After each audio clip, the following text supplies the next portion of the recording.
Hello, hi. How is everyone today?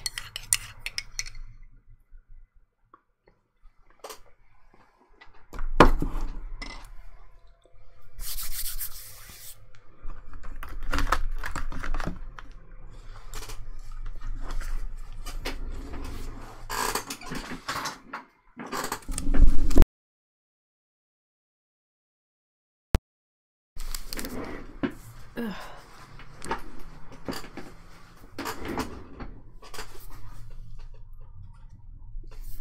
Hi Cyan, Heather, and Paolo, and Otto. It's nice to see you guys.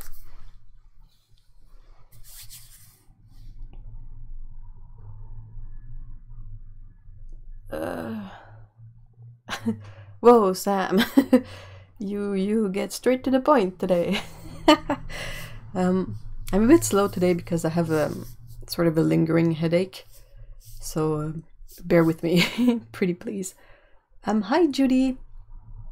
Okay, so size comparison with regular and quill brushes. What kind of brushes? Like fake squirrel, Kolinsky, fake Kolinsky. More details would be appreciated. Bleh.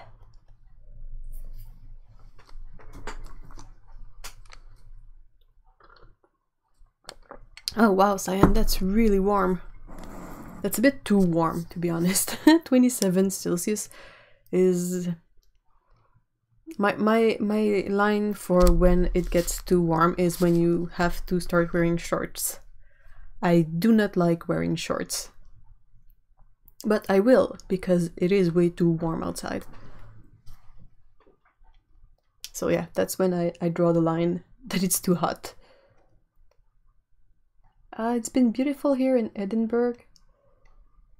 Is it Edinburgh or like Edinburgh or something weird?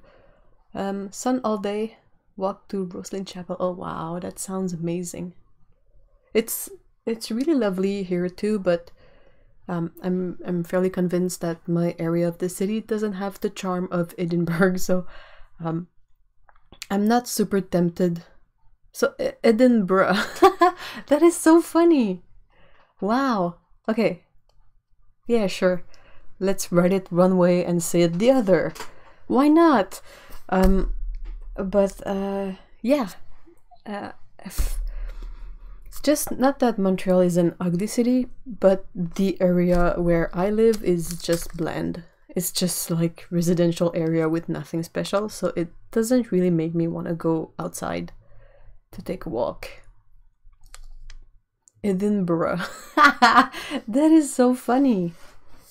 Same thing happens with I know I'm gonna say it wrong, but Worcester? Like it's like Worcester or fine. Australia does the same thing. Edinburgh. That is so funny. What? Okay, Squirrel by Da Vinci. I'm thinking number 4, but I don't know how big that is in real life. I don't have many brushes by Da Vinci. I will check.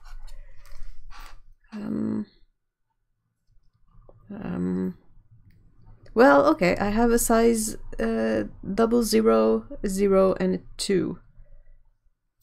And yeah, one is like a Casaneo, one is a fake squirrel brush. So I got this real one that is the 000, the 0, and the 2, the one that came with the Horodam set. Rochester, no, like the Worcestershire sauce, yeah. But the first part, the Worcester part, like it's Worcester or something weird that you're like, what am I supposed to decide? Like, say I visit over there, I'm gonna say every name wrong, that's for sure. Heather is saying, my husband thinks I have lost my mind. I was in the other room playing with kitties and then it dawned on me. I just blurted out, oh, it's Caturday! And then I practically ran out of there.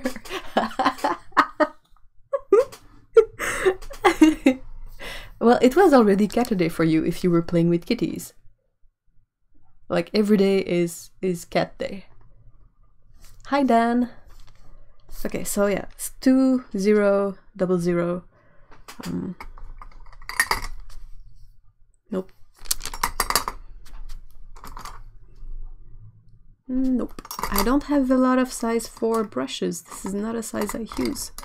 I use 6 and 2 instead of 4.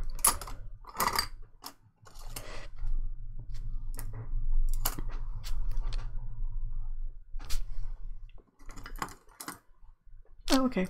Here's one. A Putman round size 4. So yeah, that's nothing to do with the size.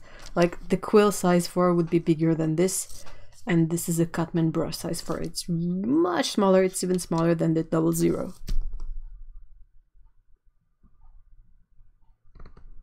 It's actually Caturday for Ortho. That's true. Say hi to Cassie for us. Okay, I'm thinking of quills. If I can find where I put my raven quills.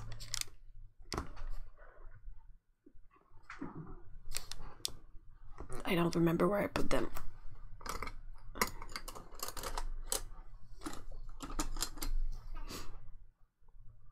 There are quite a good amount of brushes over there.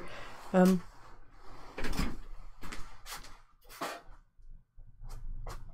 try not to break anything.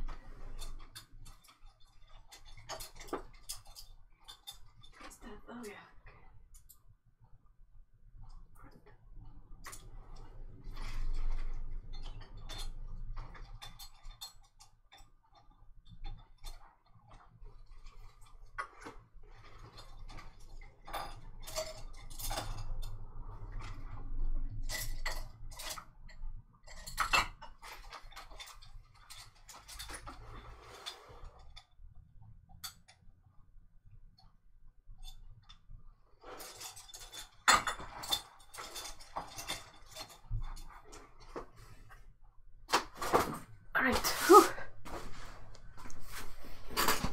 I don't know where my current Raven brush is. Should be in there. Oh, I think it's just there. Yeah, okay, so that's from Jackson's Raven Fake Squirrel Quills. This is a 10-0. And that was the 00 from Da Vinci in Petit Gris Pur. Petit Gris Pur. Oh, sorry. Oh, Cassie's following the sun around the house. That is such a cat thing to do.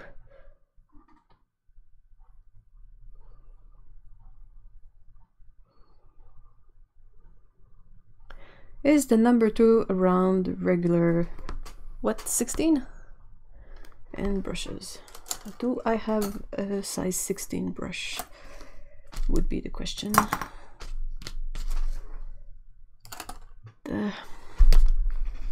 What is this one? This one is a Petit Gris Mix Da Vinci size 14.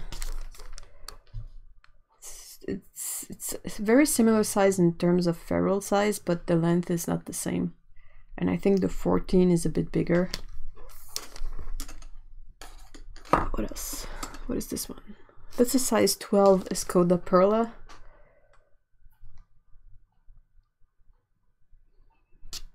So I'm not sure 16 is the proper equivalent, but I don't have every brush on the planet, so kind of hard to say. This is the size 10 Escoda Ultimo. Size 18 Escoda Ultimo. Oh! Peko says hi. Okay, that's enough. Where is the...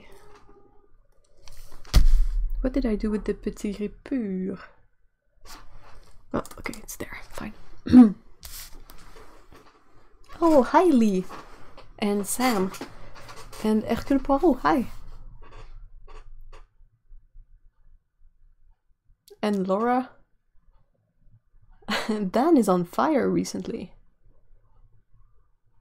He makes all these jokes that are really, really in the gutter, actually. Okay.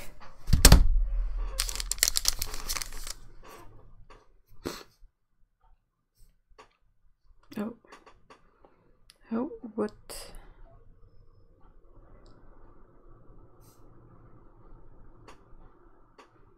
My phone is hating myself. It's like, why do you have so many notifications? You gotta check these things. And I'm like, what? Check what? What do you want me to do? Huh.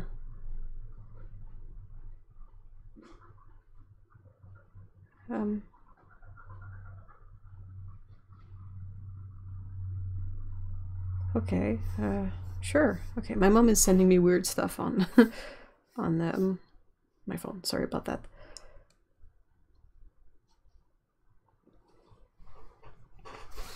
Oh, you guys were able to hear Peko? She's in the other room, and she just... Hold on. Oh no. Of course she had to go to the litter box when I'm starting the stream. Of course. Please say Hercule Poirot again. Okay.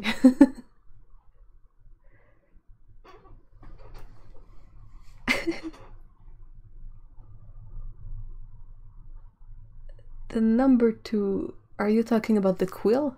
Yeah, well, it's a huge brush. If you compare it to a size, what, 12, 14 in squirrel hair, it's gonna be $20. It's gonna be quite expensive. Okay, yay! I've added the pics I got to the board.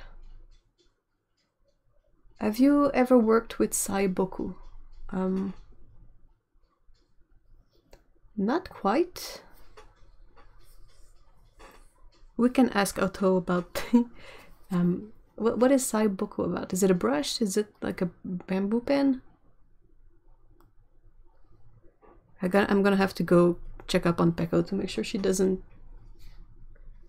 hand me a code brown.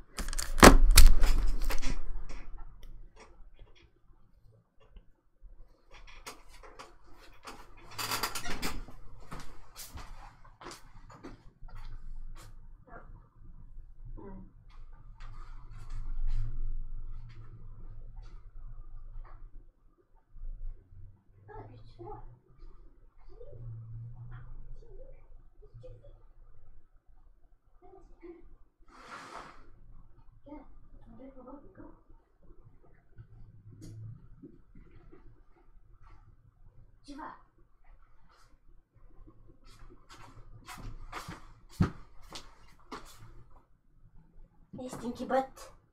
Hey, stinky butt.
Voir toi.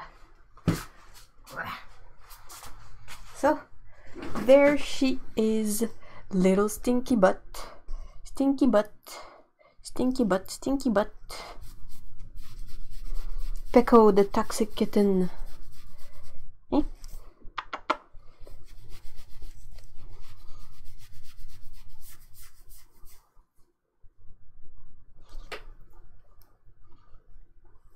Wah. Wah. There you go. Okay. Whew. Sorry about that.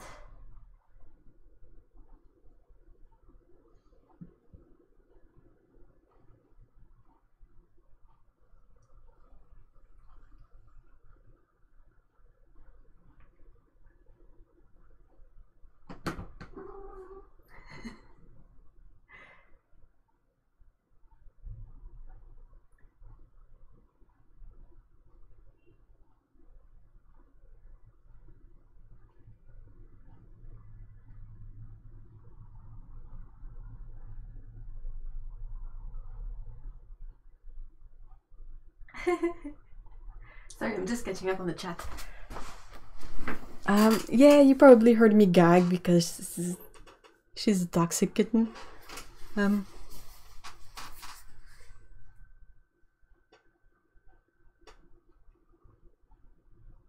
wow, Peko has great Paulo has great plans. That sounds amazing. I saw that Karia is here. Hi Karia. I'm glad you can be here even if it's not for very long.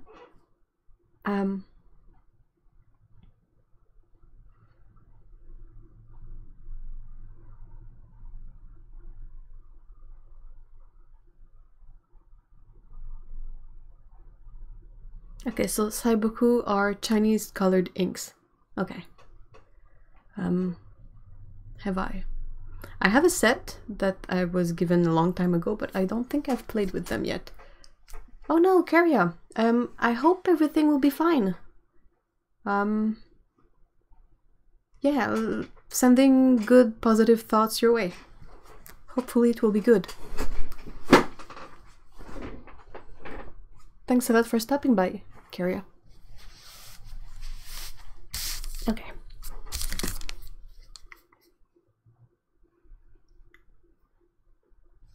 There's been kind of a lot of drama going on lately. Not a bad, well, bad. How can I say? Not just drama for the sake of drama, but like Tiffany Gray, who has been in this community for a while, has 2 of her cats missing, which is not great news. I know my cats don't go outside because they're not they don't have the skills to survive outside. They're really not that clever or savvy, but if they would get out, I would be so insanely worried. There's just no word for it. Like it's beyond. So I can't even imagine having 2 of she has 3 cats and 2 of them are missing. Yeah, 2 at the same time. They're probably together, which would make sense, but they're still missing and they haven't shown up in a couple of days, which is very much unlike them. So yeah. Yeah, this guy. That's one of the missing kitties. Sonny.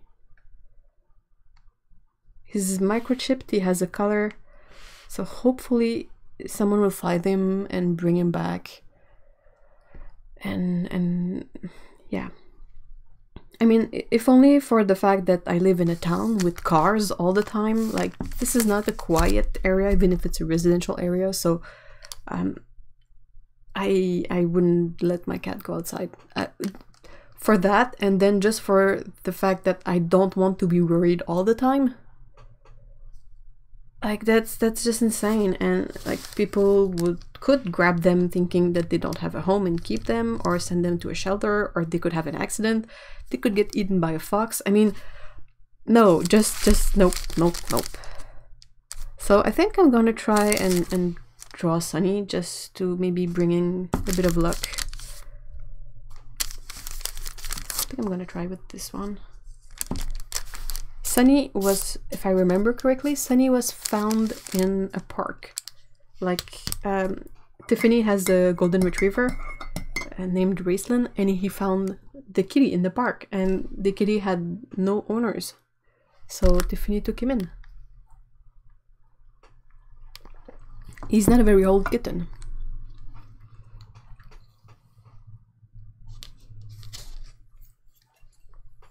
Oh wow! In the chat, Ellen Wilberg is saying that they had a cat go missing and come home after several months. Oh, that's... Oh, bye Paolo, have fun!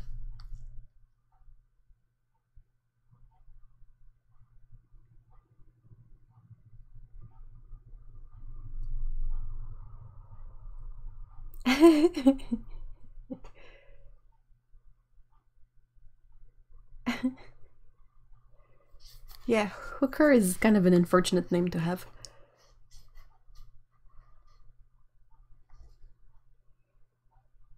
Heather is saying that outdoor cats have an average lifespan of 3 to 5 years. Indoors can reach 30 or more. Which would you rather have? That's a no-brainer. That's a very...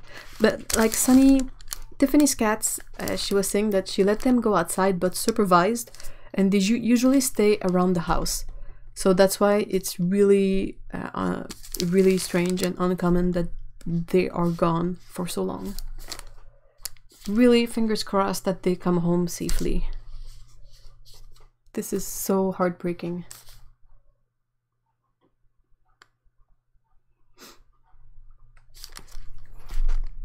Oh, I caught a picture. Hold on, I caught a picture of the neighborhood tortoiseshell the other day, and I really like her. She's such a cute cat. We'll try and show her. She's really funny. She's this tiny little kitten, and she really chose. So the picture is kind of from afar because I didn't want to get too close to her because she's an outdoor cat, so she's a bit skittish. But she's super nice, and she chose her human. She adopted him. Like, he didn't want a cat, he didn't want anything to do with her, but she went to him like, say, hey, you're my human and I'm a pregnant mom cat, so you're gonna be there and help me take care of my cats. And she had 2 litters before the dude was finally able to get her spayed. But now she's spayed, now she's good. She won't be having any more kitties. But that's her, and I really like her, and I'm always happy when I can catch a glimpse of her outside, but then again, I'm always worried about her safety. So, and she's not even my cat, so I do not want to think how I would be if it was my cat going outside. Just not an option. Okay, let's try. This is the first drawing, so hopefully I won't mess it up too much, but let's try and draw Sonny and possibly conjure him home through drawing him. Summon him, yeah, that's the word I was looking for. It's really funny because Tiffany has like a bunny, 3 cats, and a dog, and they're all like friendly. She has many videos and pictures of the the cat playing with the bunny and with the dog, and it's just really funny. They don't really see like there is no animosity in there. It's just fun. Big family.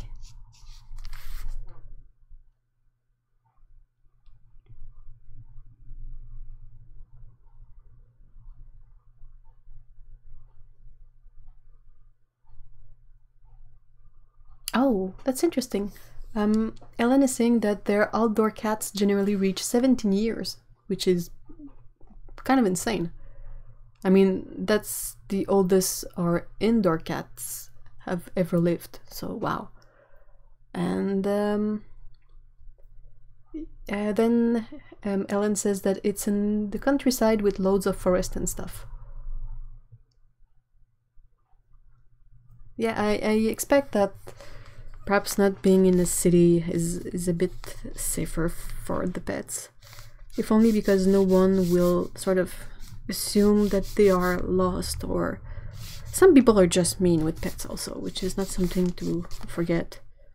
Like, we had a cat when I was a kid, and I don't know why, but he would go outside. I was really, really young. And one time he came home and he had bruises on his face, like scratches and bloody stuff. And it wasn't because he had fought with another cat or something. It was because someone had hit him with a shovel. Because, yeah, that's a thing you do to animals, of course. So, yeah.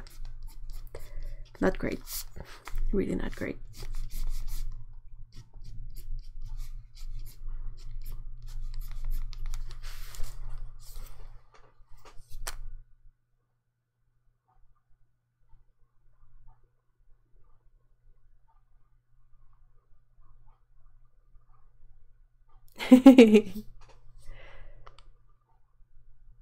Oh yeah, Ellen, I completely agree. Ellen saying that losing a pet is heartbreaking and that they are worried sick when they don't come home at night. Oh yeah, I'm sorry. Oh no, there's always something. I always forget something. It's either the title or I keep the message on, or there's always something. Oh no.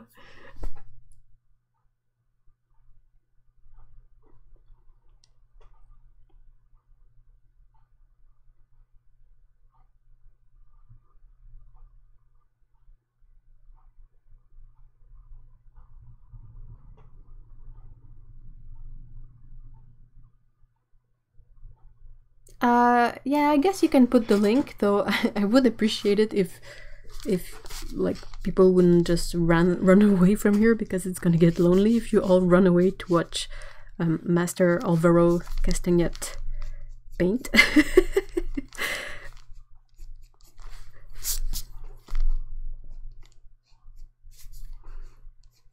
Yeah, so hopefully Sonny will come home with Desmond, the other cat, and it will just have been like a boys' night out on the town for the two of them, and they will be safe.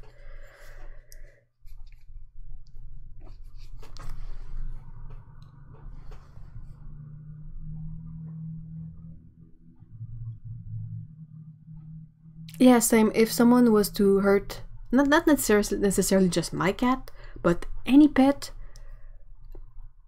I really like, you stop being a human being when you do that. You're kind of halfway between being a psychopath and a despicable garbage person.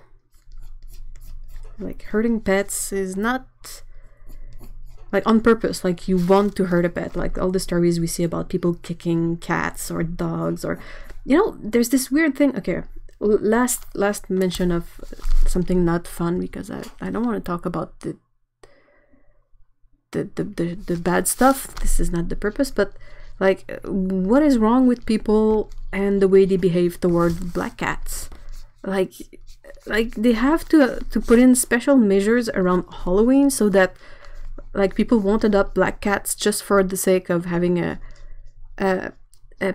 thematic thing go on, or people will buy cats just to kick them. And it's what is wrong with these people?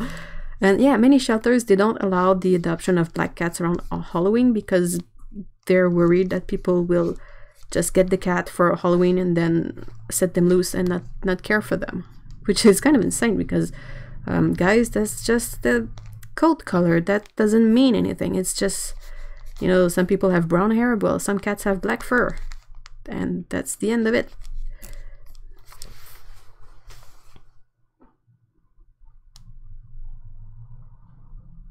Oh, Eurovision, wow.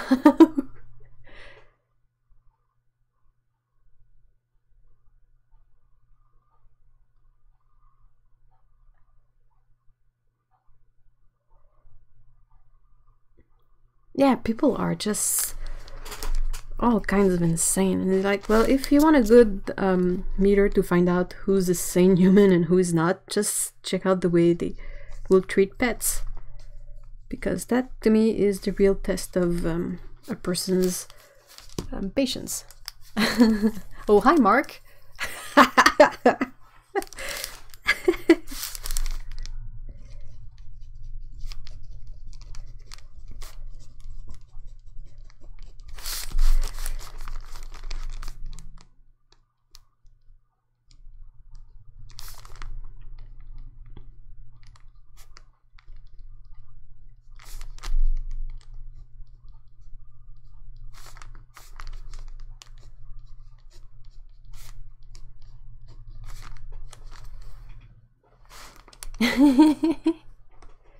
Yeah, that's really true, Heather. Heather is saying that she has 5 black kitties and no bad luck there. It doesn't mean anything. It's just fur. People are so silly.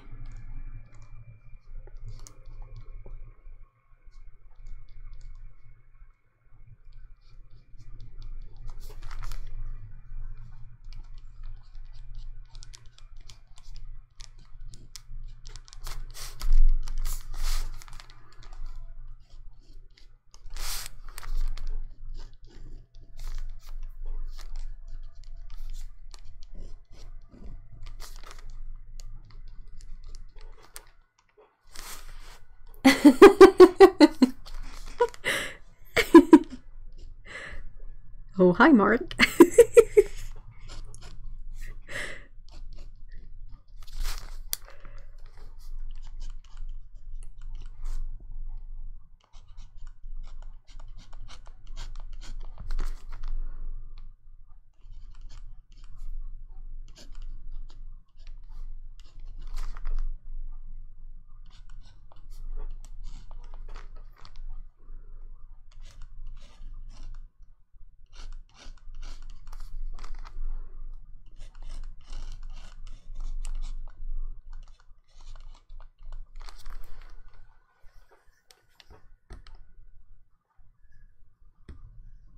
Yeah, same. My first kitty when I was really young, the one that got hit with the shovel in the face, was also a black cat. He was not very imaginatively named Zorro. And yeah, he came home with his face all bruised up and messed up from being hit by something. I mean, my parents assumed it was a shovel because it was winter in Canada, which is kind of always an option, but I mean, maybe he was hit by a car at very slow speed or something, but the bruises were only on his face, so we never really knew what was up with that. And I don't think we went to the vet either, because my parents were not really high on the idea of bringing pets to the vets. This is something I did not inherit from them at all. I'm like, if my cats need to go to the vet, they will go to the vet, and they will get some kind of treatment for sure.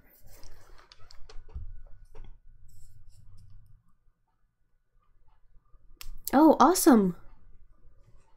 Yeah, someone got put in prison last year for putting a live cat in a rubbish bin. They got seen on camera. There's always these like absurd story, like someone covered a cat with duct tape and left it in a yard somewhere. It's like, what? No, why would you do that?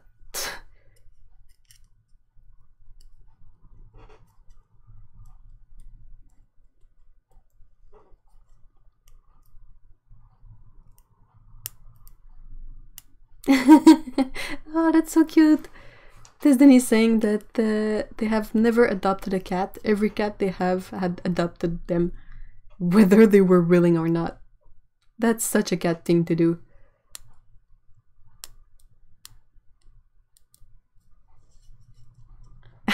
And Yan is saying that the person who put the cat in the live cat in the rubbish bin is now one of the most hated people in the UK. Totally deserved it. Totally. I am sorry, this may shock some people, but not anyone in this chat, I'm fairly sure, but if you hurt animals, you don't get a free pass. You don't get anything except contempt.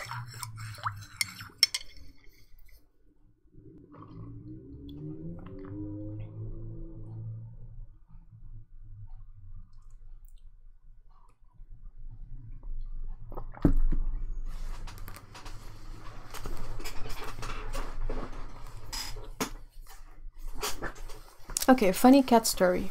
Ellen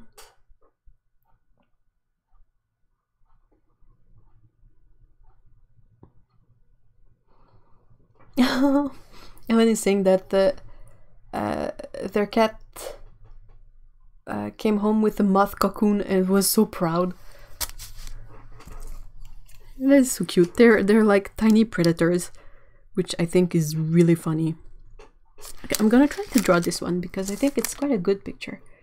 It's Anika the dog and their human being, and I think it's a really striking picture. It's a bit like Red Riding Hood with the wolf, but like friendly.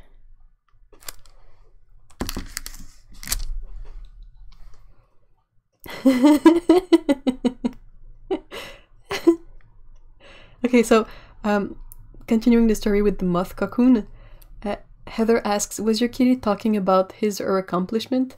And then Ellen replies, yes, very vocal. I had to be like, yes, good girl, so good, you did well, forever until she shut up.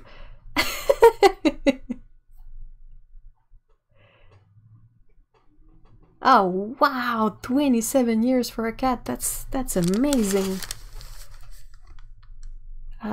Destiny, yeah, saying their oldest living cats lived 27 years. Got him when they were 7, when the cat walked into the window on the 7th floor apartment. He really wanted to be there.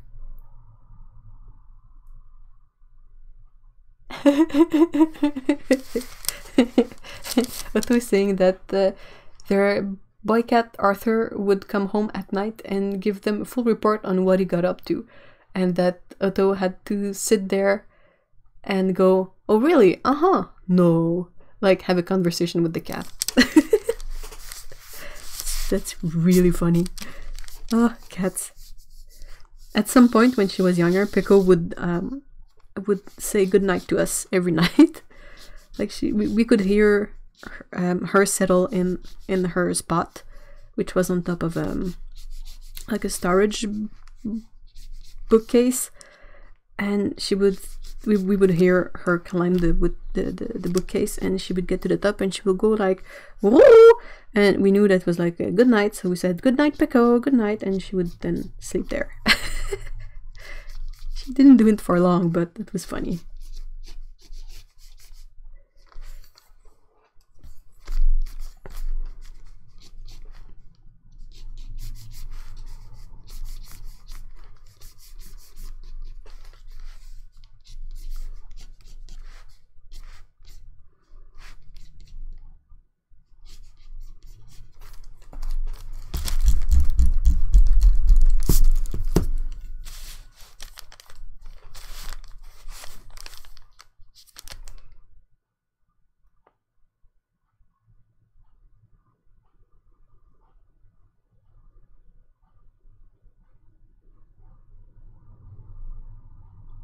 Oh, I'm really enjoying the cat stories in the chat.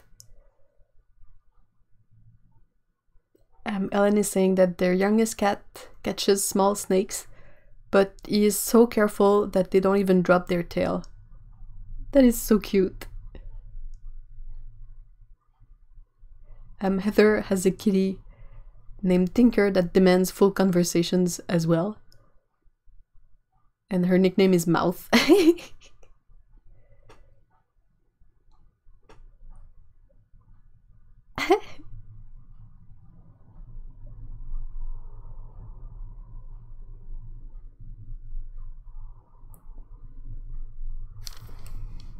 Oh, yeah, okay. Hold on.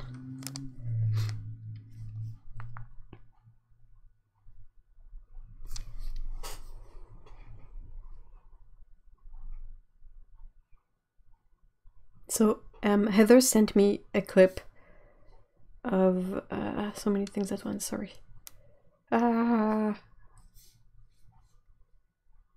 What? Doop doop won't be long.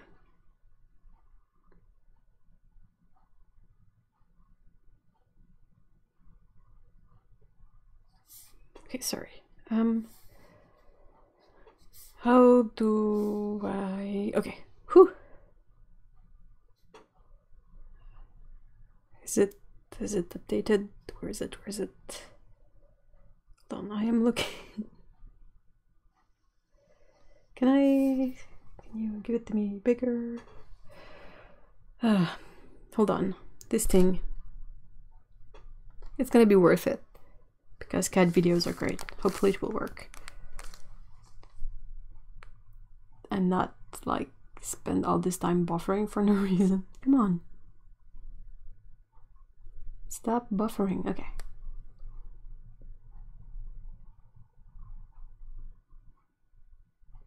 Really doesn't want to cooperate. What? Okay, let's try. Nope, doesn't want to play.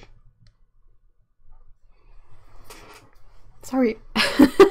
I tried. This thing is being a pain in the butt.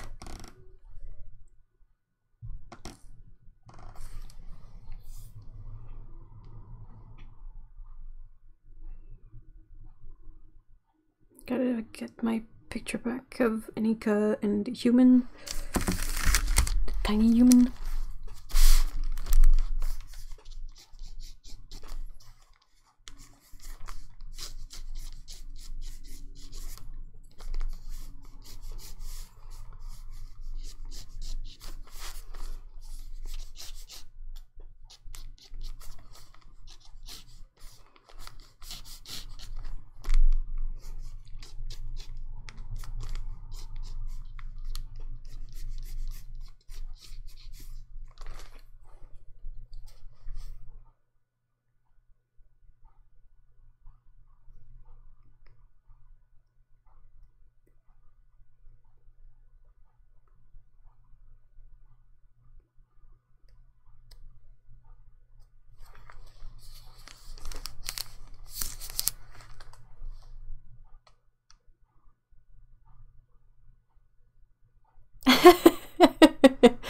Well, you can go to the bathroom, Otto. I think that's fine.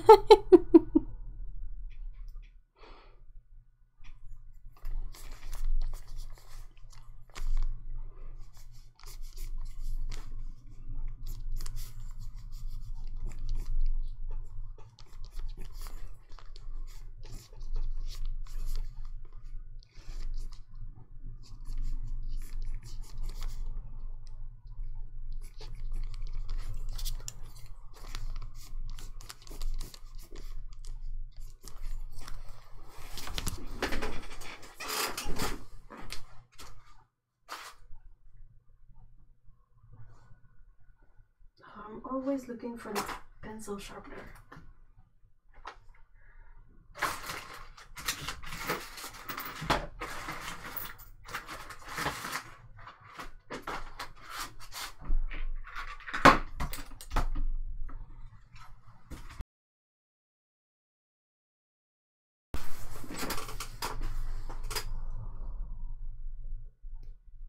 Oh, bye, Sam. I hope you find the brush you're looking for. I really have no idea where you could find a brush like that. Almost looks like a Japanese brush. Can't find my sharpener. I was trying to clean up a bit my desk before the live stream, but I'm not done yet. So that just means I can't find anything right now.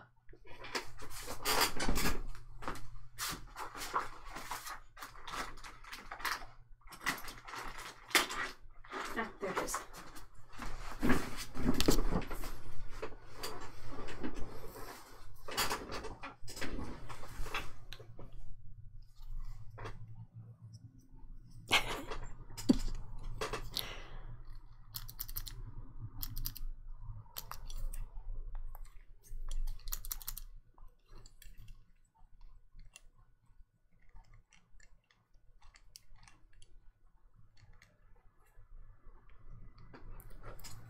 Welcome back, Otto.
dogs are so hard to draw.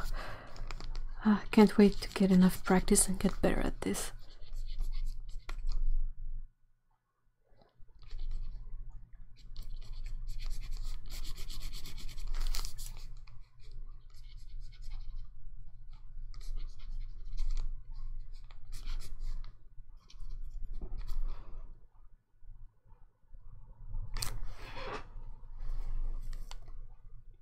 Oh, hi Tsukabu. I sent the sketch of Rowdy Boy yesterday.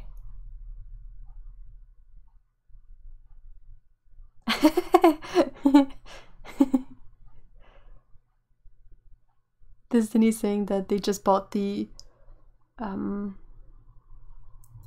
A Gallo, which is the name of the artist, but I can't remember what the first name is. But it's the set that Karen reviewed recently on her channel, Karen's Watercolors. But yeah, Disney is saying that they just bought the A Gallo set that Karen reviewed because they need more watercolors, like they need another hole in the head. Well, isn't that the case for like most watercolor purchases? Like at some point it becomes pointless to try and justify it, aside from just saying, well, I like paints. And this is why I bought some more. And if you are not, if you don't approve of this, you can just go away. Because I want to buy paints and you're not gonna stop me, right?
I've started to put aside the paints for you, Tsukabu.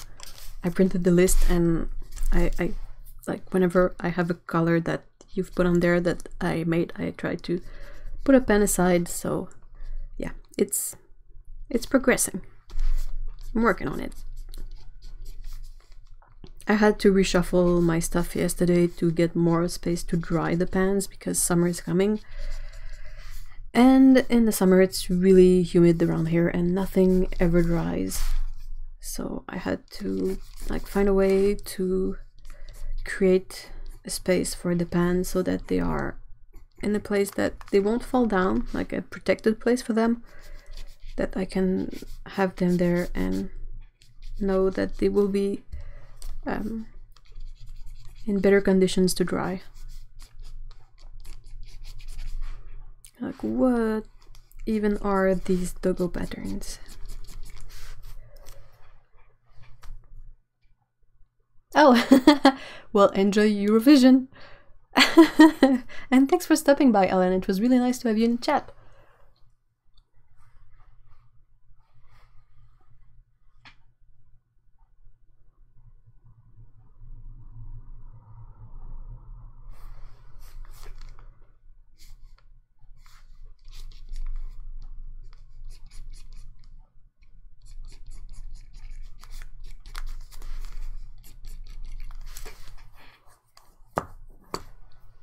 Let's see if I can put some ink on that and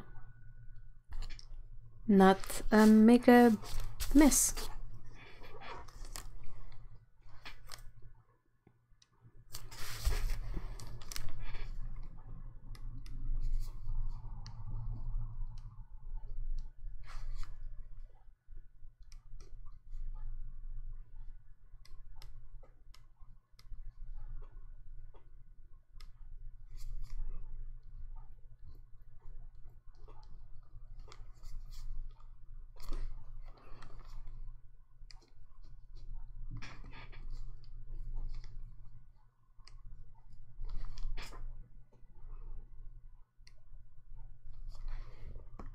gotta be careful about this one because when the nib catches on to a fiber of any kind, it makes for some really weird lines. Like this. Like, it's not supposed to have any thickness to it, but there's a fiber of some sort or hair stuck in there, so... Okay, fixed it. Oh, hi Malvina! I sent out the sketches of your pets yesterday.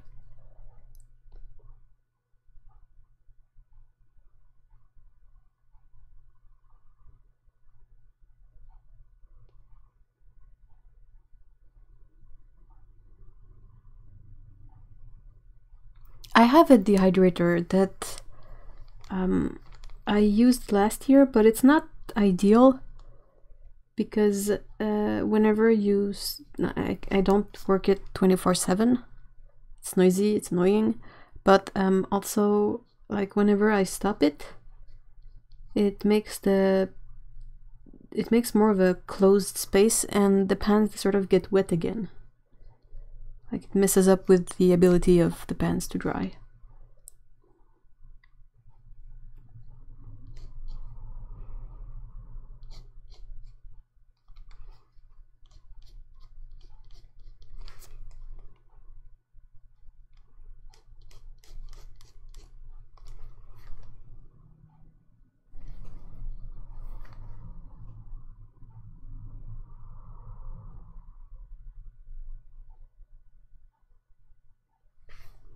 Oh, Heather, don't get a roll of arches. Guys, don't get watercolor paper in rolls, because it is a pain in the ass to remove the curve from the paper afterwards. It is really awful. Like, no one has ever shared good stories about that part of the process. Like, it might be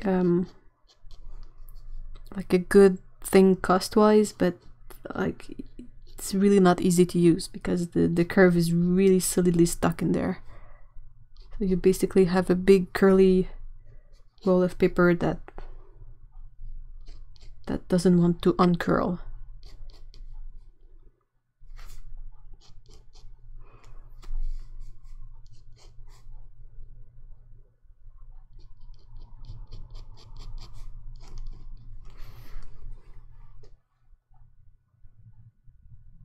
Oh, thanks. Thanks. It's kind of a more challenging drawing because it has like two items in relation to one another, like the kid and the dog. But I like a good challenge.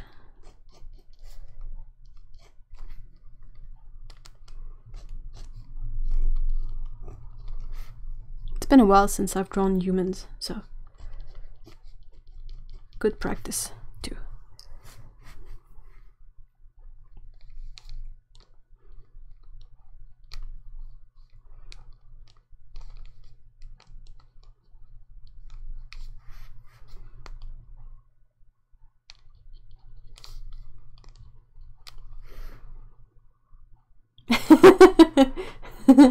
PSA, do not buy rolls of watercolor paper.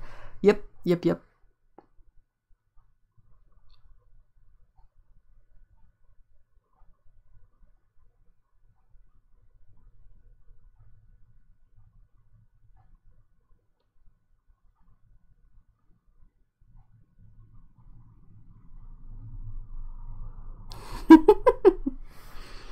But yeah, I think in terms of Arches paper, you're better off buying lots of Empire size sheets, and those are much easier to store because they're flat. And you don't have to deal with the curl in the paper because there shouldn't be any.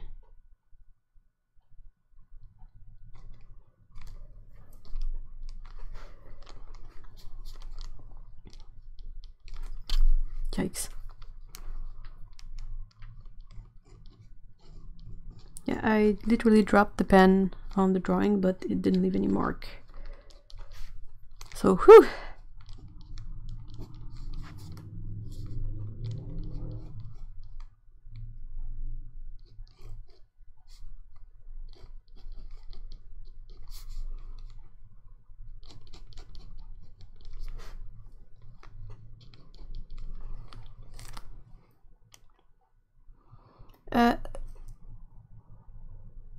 Yeah, yeah, the like a really thick paper is already hard to roll one way. Trying to roll it the other way is just gonna create creases in the paper and mess up your super expensive paper that you bought for watercolor. So yeah, definitely. I'm really not sure why they offer rolls. I just find it like insulting that they would offer something that is so annoying to use and that you will inevitably like lose paper.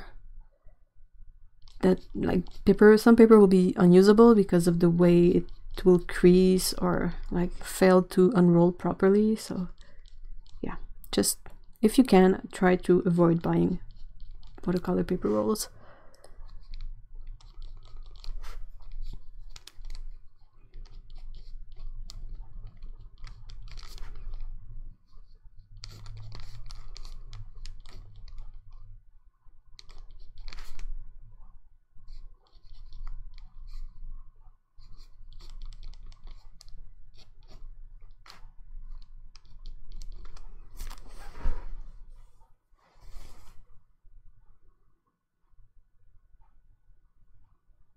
Thanks, guys.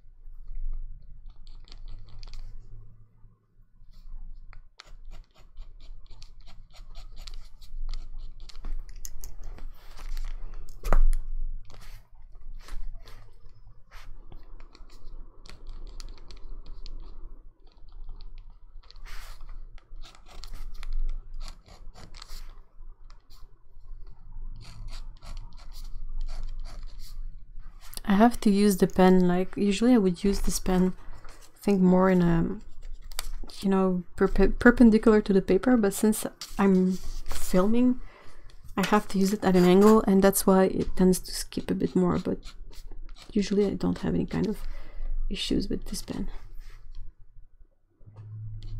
Again, it's the pretty great carbon pen by Platinum.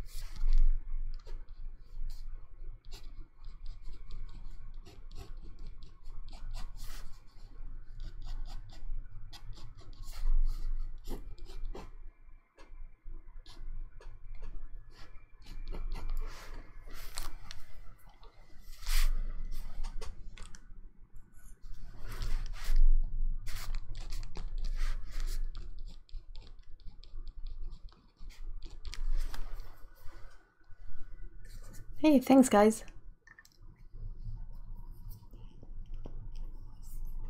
I'm glad you're approving of this sketch. It's a bit off, of course. Well, it's not helped because I'm working at an angle, so everything is perhaps a bit affected by that. But practice will make it all better.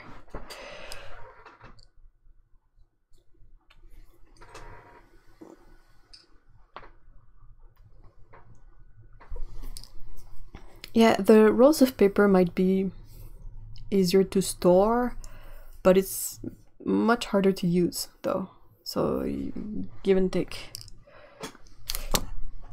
Sorry. Okay.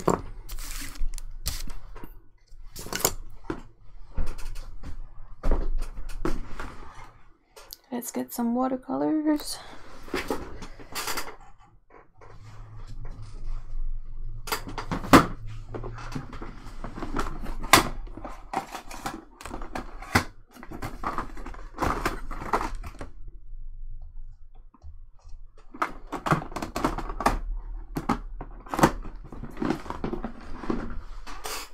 Again, the super awesome core set that I love a lot. It's gonna be the one I will use to try and add a bit of color. Using, it's called the Ultimo size 6.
Yeah, Ultimo love is out there. Which brand do you use the most? Paper, paint, brush, all of them? Tsukabu saying that there's an art store where they live that sells locally made paper that they've been wanting to try to. There is a locally made paper here in Montreal that I've tried, and I am supposed to review it soon. Like, it's on my to-do list short term, and I must not dip my brush into my drink. I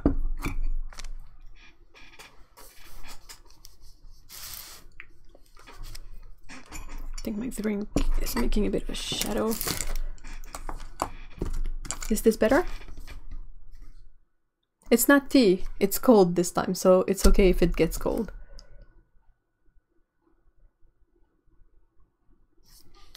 It's soy milk with maple syrup in it, because I tend to buy my soy milk unsweetened.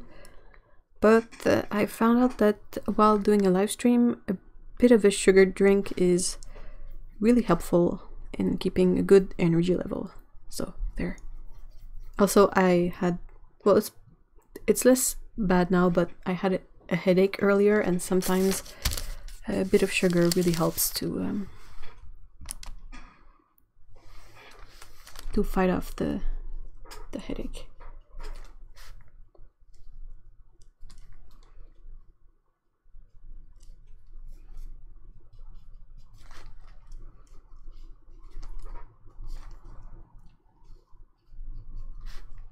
Nope, the headache is still there. It's not gone. It's just...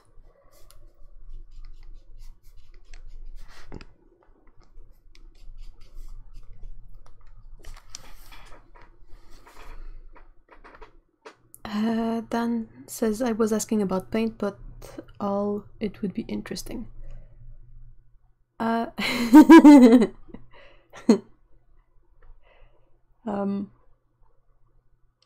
this Denise saying that they constantly wash their brushes in tea.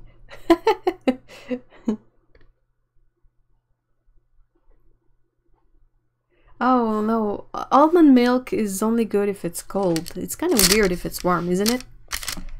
Like, I've tried making hot chocolate with almond milk, but it just tastes so weird. It really doesn't warm up as well as soy milk. And I'm quite fortunate that we have a local company that makes soy milk that is really tasty.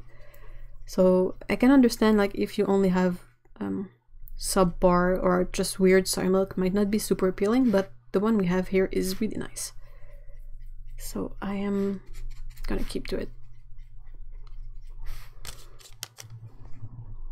Well, yeah, unless being allergic to soy, of course.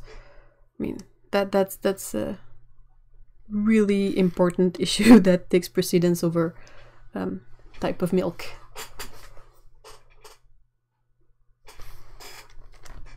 I am allergic to dairy, so we round about all the all the possible allergies.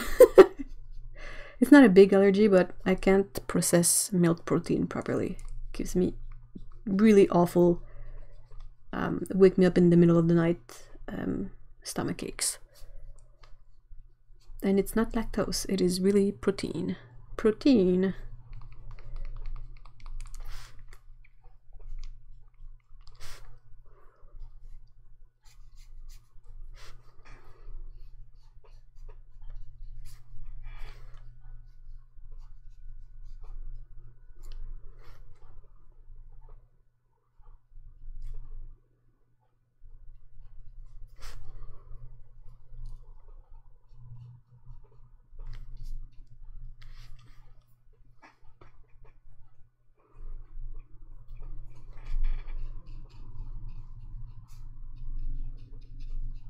Oh, did you guys see the NBC took on Brooklyn Nine-Nine? It's going to be renewed for a 6th season, but on NBC instead of Fox. So let's all breathe a huge sigh of relief that this show is back. Whew.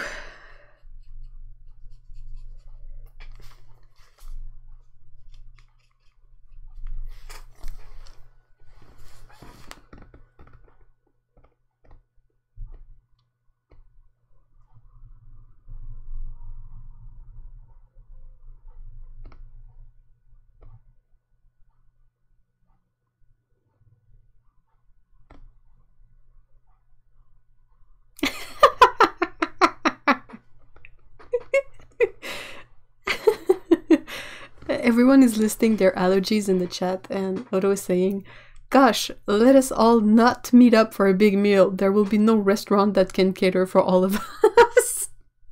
And that is so true. I wouldn't want to be a restaurant and having to deal with food allergies because it's really insane. Like you can't keep everybody happy for sure. So like you either have no gluten or no meat, or you know, it's kind of hard to have like no gluten, no dairy, no meat, no fish, no nuts. Like what is left? Not a lot.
Mesenteric adenitis doesn't sound fun.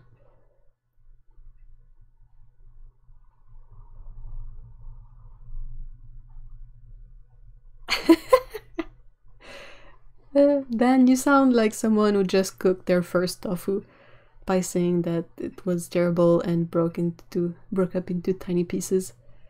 You just gotta, you know, keep on with your tofu learning.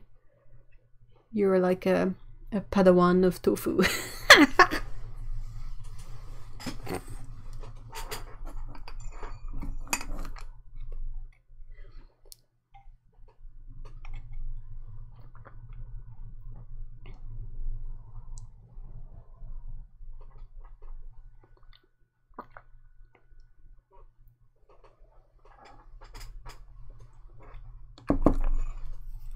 Now that my mug is empty, I can show it to you guys, because it's just the cutest mug in the world.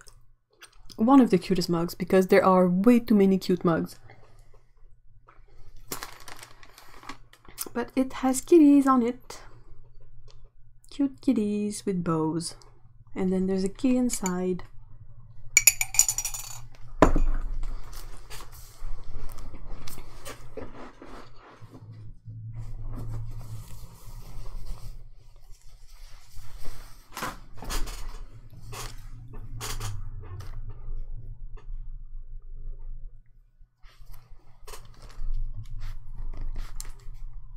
My mom first got into tofu in the 90s, I think, and it was weird because she would cook with it, but she didn't like it. For some reason she kept cooking with it, but I never had any issues with it. Some people say that tofu is bland, but like that's the whole point of tofu, is that basically you can give it any flavor you want. So that's why I quite enjoy tofu, is that you can basically turn it into anything. And there are so many ways of preparing it to make it super awesome and tasty. And it doesn't have to be like you have to fry it. You can just pop it in the oven and it's gonna get all crispy. So yeah, tofu. And then soy milk. And then edamame as well. And miso. And what else?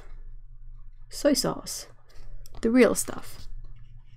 Maybe that's why my mom didn't like tofu, is that she would put that VH fake soy sauce on it, which is not great. Oh, hi Lena. Kitties? Where? Kitties. Kitties. My kitties are asleep.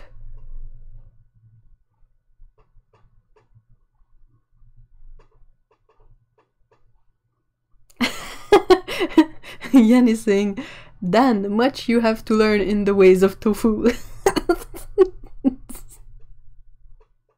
Yeah, there's a pumpkin on the cat. That's Sonny. Sonny the missing cat. Oh yeah, natto, that's real. And tempeh. I'm not a fan of tempeh though. That one is weird. I'm pretty sure that if I don't like tempeh, I'm never gonna like natto. But tempeh is just weird, like you can see the mold on it, and I'm like, not a fan of eating mold. And I'm, by the way, I'm allergic to penicillin, so I'm not tempted to have a go at it. So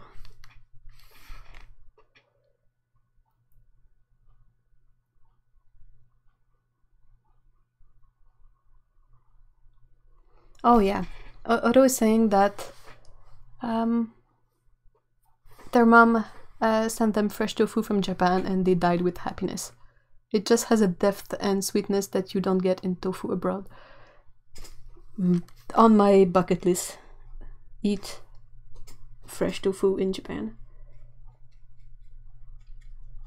There's a restaurant in Toronto that I would always go, and they have this amazing salad that has fresh tofu on it, and it's just the best. I always get that. That and the tsukemano, like the pickled veggies, because they are pretty tasty.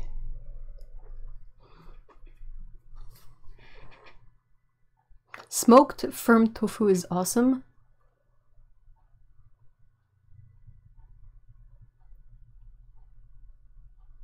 Tofu and fantastic in soups. It is. Oh yeah, adhesives. Heather, I'm also allergic to adhesives. Like, I get so intensely itchy when I have to put on band-aids. I have to use the weird, like, hypoallergenic band-aids. And once I went to the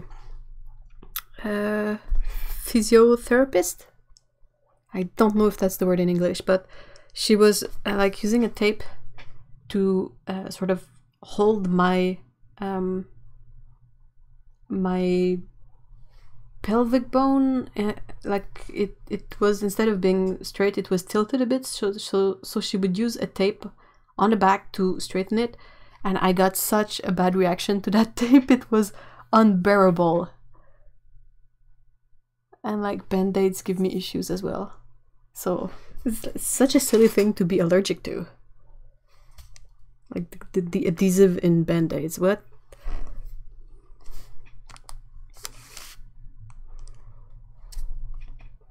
Okay, I'm gonna have to mix flesh tone for the kid, and I'm running out of space a bit.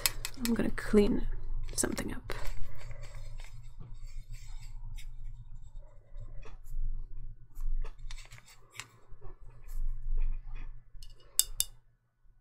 Yeah, physio tapes. Oh no, welts, that's not great. Ooh.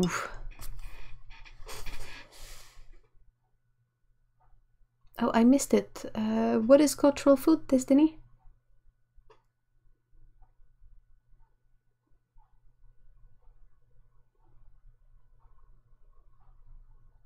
Oh wow, so Hercule Poirot likes natto. Wow. I'm impressed.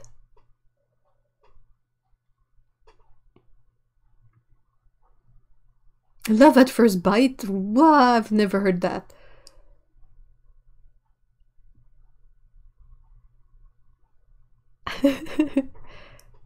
Victoria, you're fairly lucky if you don't have allergies.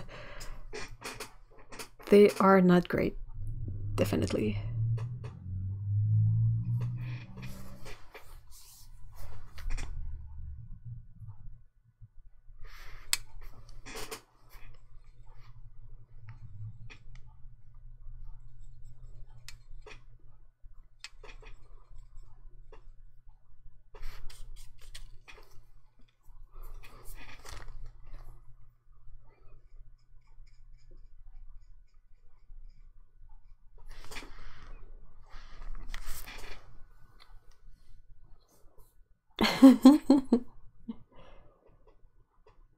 What is Flonas? Is that a thing for like nose spray? Oh, seal is like tofu. It tastes like anything. Are you in the Arctic, Destiny? Are you like in Alaska? Or perhaps northern Canada?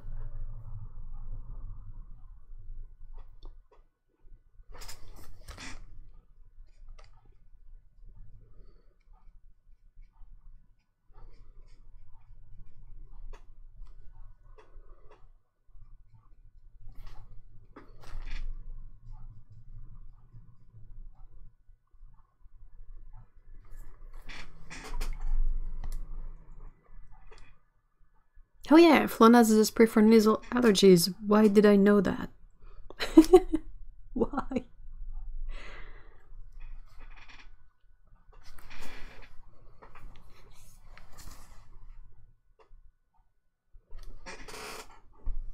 I just buy the band-aids that are like kind of the white weird fabricy thing that is not I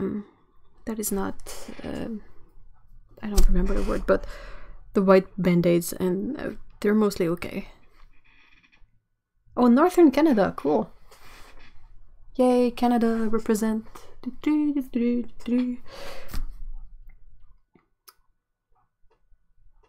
So you eat seal, right? I was watching something recently that was fairly interesting, and it was about like someone who lives in the northern areas like northern Canada and Alaska. They cannot be vegetarian because, I mean, what are you supposed to eat? It's not like veggies grow easily over there, so their bodies have adapted to eating seal and whatever is available there. Yeah, sorry, Otto. But some people have to. Like, when it's the only thing available to eat, you sort of have to hunt it and seal. It's the same as people who eat meat over here, I guess. It's sad, but I get it. I much prefer to see that kind of situation because, like, I was reading on it, and at least, like, if it has to happen, I'm glad when I see that, like, usually people will try to use everything from the stuff that they hunt. Like, the skin will be used for one thing, like the bones for another, the organs, the meat, like everything has a use and nothing goes to waste. And to me, I find that's the most respectful way to sort of deal with having to kill animals to eat, is that you make sure that their death was not a pointless thing. It was like awesome in the way that they completely were used. It's hard to explain, but like I much prefer to see that than when I see like when animals get killed for just a piece of their body, which is like the stupidest thing in the world. Oh, I'm sad, Cyan. That would have been great.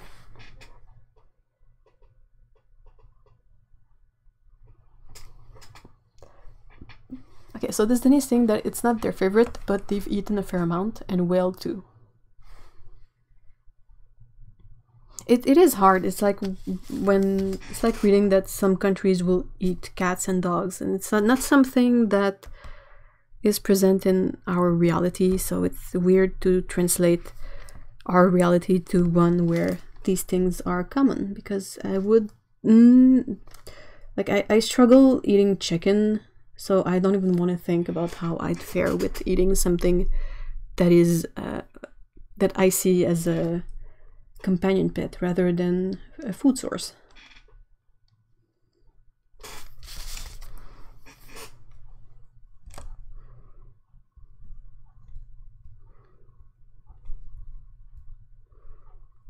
Okay, so I think this one is mostly finished. Not perfect in terms of coloring. I should have kept more white space in the dog, and it kind of got muddy a bit, like messy around here. But overall, I think I'm gonna leave it as that. Okay, let's talk about something more cheerful. Okay, it's not always winter, good. But I mean, do you what grows? Can you grow like garden in the summer? I'm sorry for this stupid question, but yeah.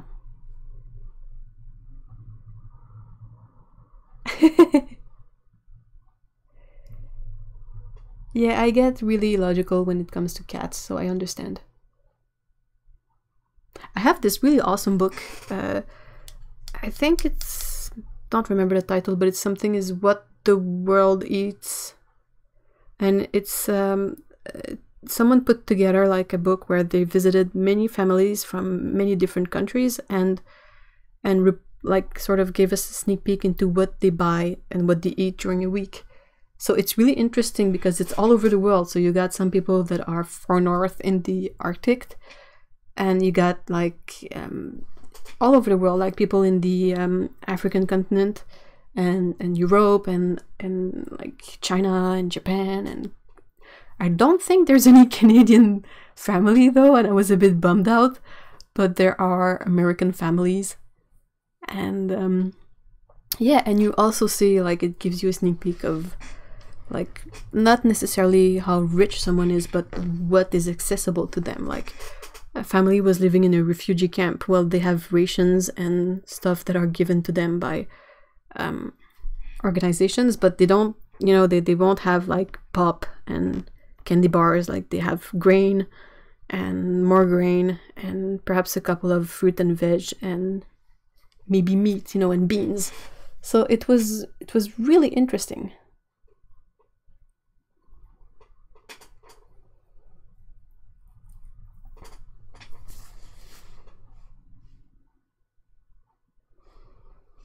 What weird stuff did they say us Brits eat? Well, do you...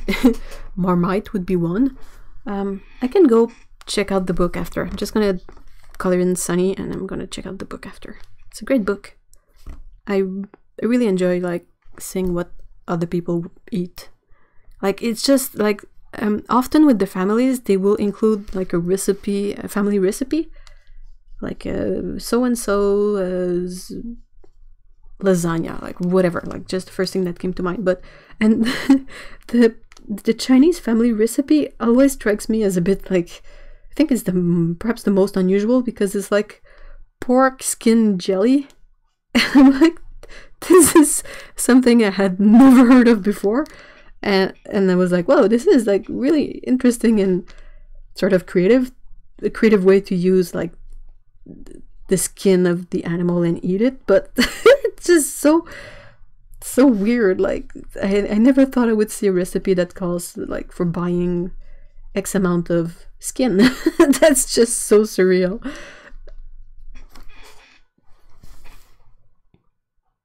Oh, Destiny, that's really sad to see. Berries are common in the summer, and I have a small greenhouse, but I can't grow for the whole year. Well, that's already a good thing that you can grow for the summer. And I had seen like people put together sort of groups that will, like some people down here will pay for supplies that get sent up north at a better price than what is available, because I think like even stuff like toilet paper is super pricey, and it's some people can't afford it, like the older people and all kinds of situations. So there was this for a while that I would see, and they would pack up huge boxes and send them up north, and of course it would be pricey, but nothing compared to what you would have to pay for these supplies actually like up north, what they bring in for the shops.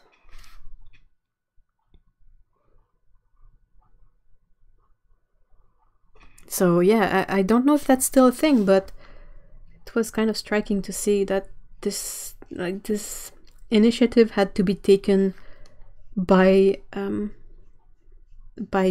like you and me instead of the government, which I'm like, what are you doing?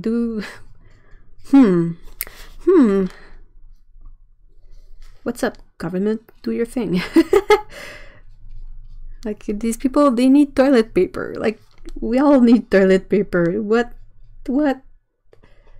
Or like lady essentials, I would call. Like I was a bit surprised when people got all up and like annoyed at the fact that it wasn't fair that they would have a law that says that you don't charge taxes on feminine hygiene products.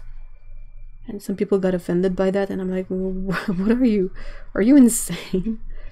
Like, hey, let's have a product that only caters to 1/2 of the population, and let's put some taxes on it. And the people who uses it, they can't function without it. Like, you can't go without this stuff one way or another. So, yeah, I was happy when they sort of put into motion this law that you don't get taxed for buying tampons. Yay! Woohoo!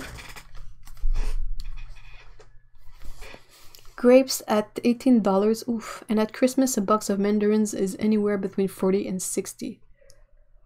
I mean, I wouldn't mind if the salary was like on par with that increase, but the thing is that people are not rich over there. It's not like they have a lot more money, so it's insane that this stuff gets so pricey.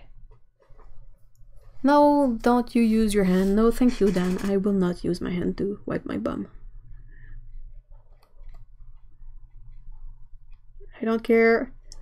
I'm not a hippie that way. I'm a toilet paper forever kind of person.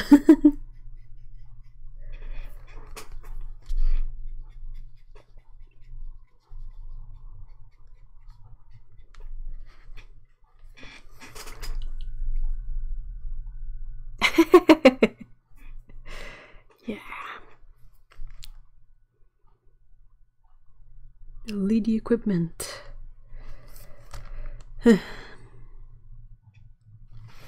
And I mean, it's not like the feminine hygiene stuff is inexpensive. It is ridiculously expensive for something that you're meant to wear to like save your garments and then throw away. So it's like, you know, anyway, rent is over. I'm just glad that I don't have to pay the tax on it anymore. And if you are mad that that's the case, well, I was reading and some guy was like thinking that women can control this stuff. Like, well, you just have to wait until you get to the bathroom and then you don't need to pay for the feminine hygiene stuff. And it was so funny.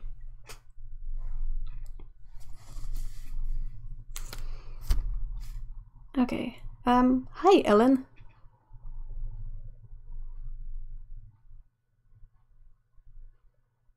This is Denise saying, whenever they go south, that they take 0 luggage because they will stock up on the way home. Wow. And don't get them started on toilet paper. Oof.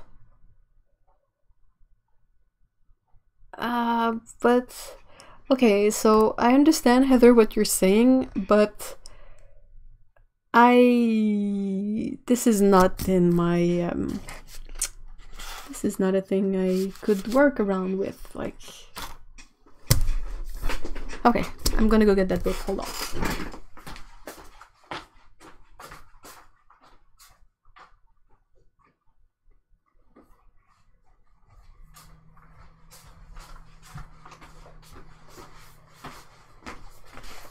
Okay, so the book is Hungry Planet, What the World Eats. So I'm just going to quickly show a section of it. Okay, so you have like this bread, where on one side you have the family. In this case, it's like extended family.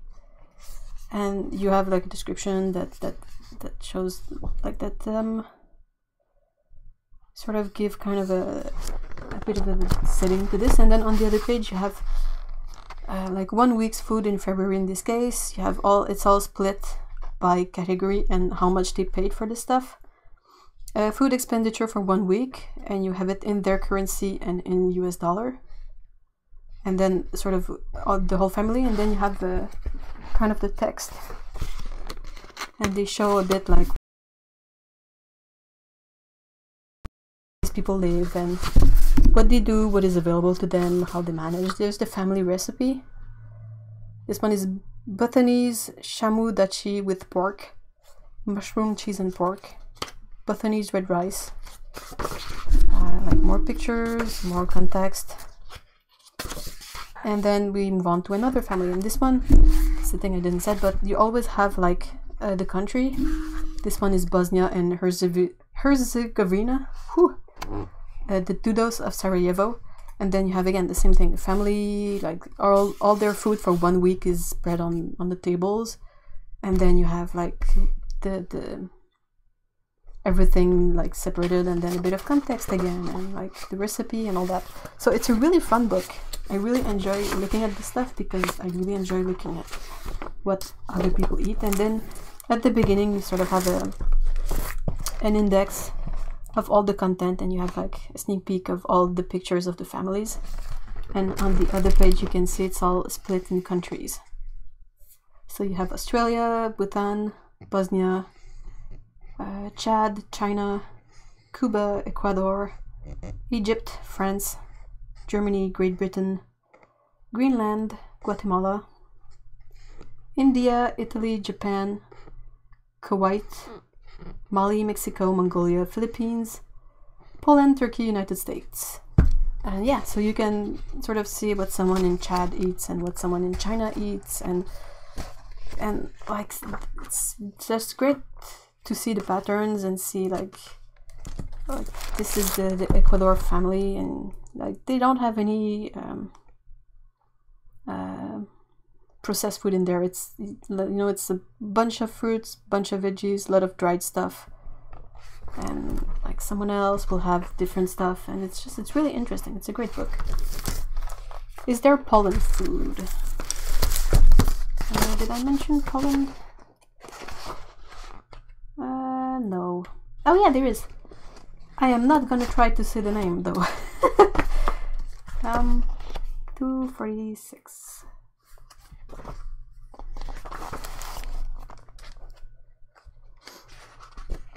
Yeah, some cultures will eat bugs. That's what I saw a video once where they would catch all the flies and they would flatten like a handful of flies, small flies, and they would flatten that into like a burger shape and eat that. Because that's what they have. I mean, they gotta do what you gotta do to eat. What about the Netherlands? Hold on. Poland.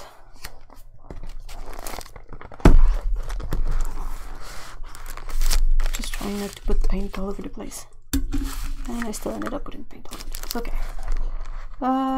So, what is there? Well, at a quick glance, there is like a couple of fruit, veggies, there is candies a lot. Cat food, because they have a cat.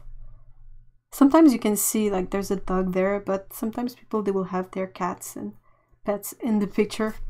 Cats less often because you know cats. But yeah, you have all this stuff, it's all spread out in the kitchen. Like there's some McDonald's in there, like there was probably one meal of fast food during that week. The bigger expenditure seems to be in meat, fish and eggs. Then you have fruit, vegetables and nuts. Then dairy, grains and other starchy foods, condiments, snacks and desserts. But lots of beverages. And then yeah, you have a bit of a information about this stuff. The family recipe is called Hubert's knuckle. Oh, because it's made from pig's knuckles. Okay, sure, why not? This is turkey. Yeah, it's food for a week, so it's like for 5 people. So yeah, no Netherlands in there. Great Britain. Do you guys want to see the Brits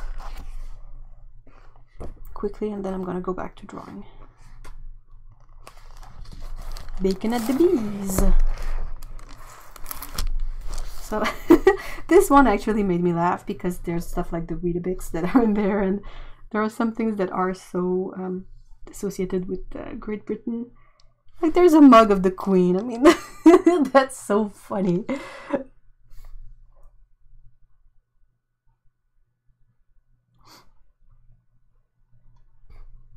So yeah, dog food. What else is there? Can't believe it's not butter. Walkers. I keep wondering if Walkers are the same as Lay's chips in the US, because the design is fairly similar.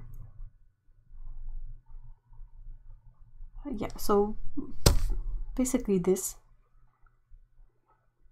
Trying to see if there's anything that is... oh, PG tips. Tea. Is there anything else I recognize in there from... But yeah. Do they have condiments? Do they have Marmite in there?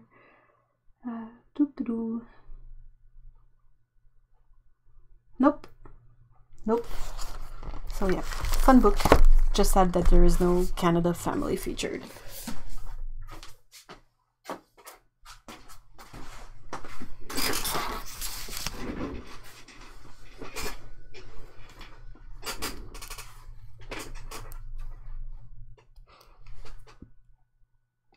Yeah, cats in the picture would equate to feline cooperation, which is in opposition to Cat Law 362. Yep. It is. It will only be in the picture if it can annoy us, or like cause some problem for us. I'm gonna draw this pretty gal, Crystal. One of Heather's cats that is absolutely gorgeous. What do Germans eat?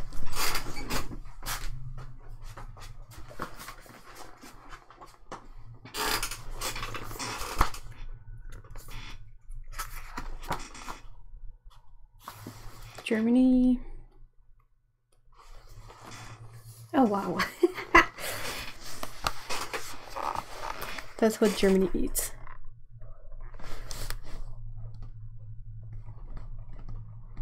There's a lot of beer, wine, water, juice, bread, meat.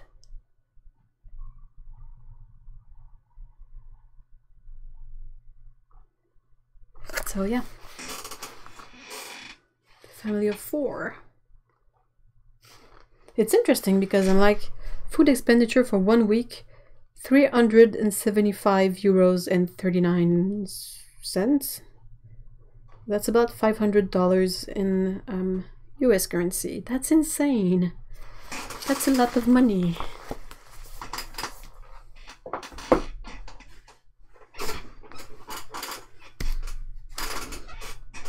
Yeah, very true. Ellen is saying that Canada is so big that we could have a book just on the varying regions here.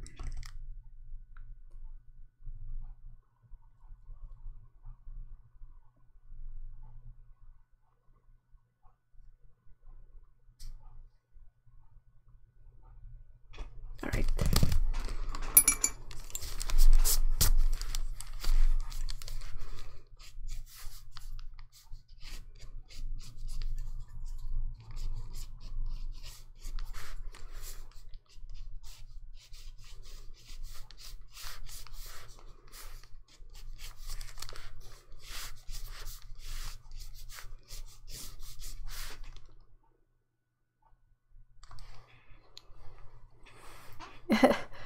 Yeah, but then I'm guessing that you guys don't eat a lot because 30 pounds a week is just not a big grocery bill. Like, we are 2 people here as well, and it costs us a bit more than that, even when we don't buy too many extras.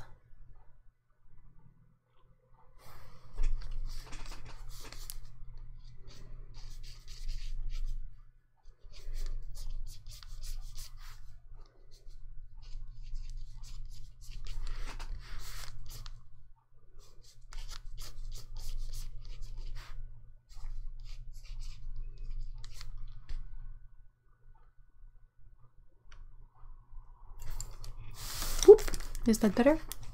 Yeah, I should be in camera now. It's gonna be a bit more difficult to draw, but if Crystal is wonky, then you will know why. I hope I will do her justice because she's so cute.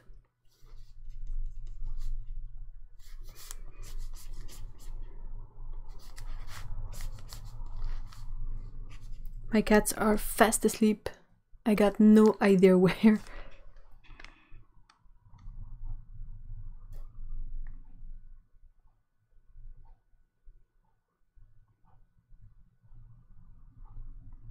Yeah, I don't mean like buying, like eating just once a day, but I mean maybe you don't eat that much, or you buy stuff that is, or maybe it's just less expensive in Britain than it is here. Usually I pay around, what, $120 and $150 for 2 persons per week.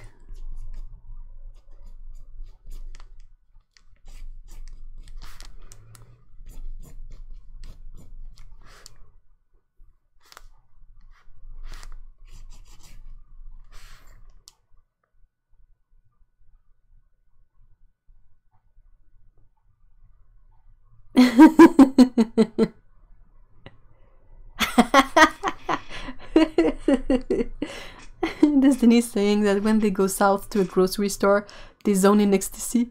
Usually at some point a manager comes up to them and say, "Ma'am, would you kindly stop fondling our fruits?" I absolutely get it though. Like definitely something that like if you don't have access to the good stuff often, like I can spend hours in the Japanese Korean grocery stores around here because like first of all you sort of have to read every translated label because I have no idea what some stuff is, but then it's just so fascinating to see like all this stuff that I don't see usually. But I mean, in your case, Destiny, it's really like, it's not fancy stuff, it's more like basic stuff that is hard to get, so. Hey, welcome back, Paulo. How was the dining experience? I hope that you had a great time.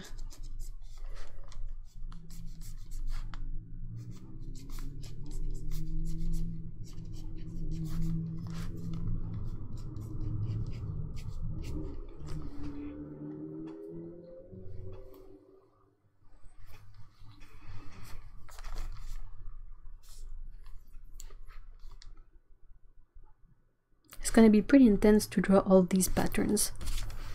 Let's check it out. She's sort of cloudy. It's so pretty, but this is kind of a no rhyme or reason to any of this stuff.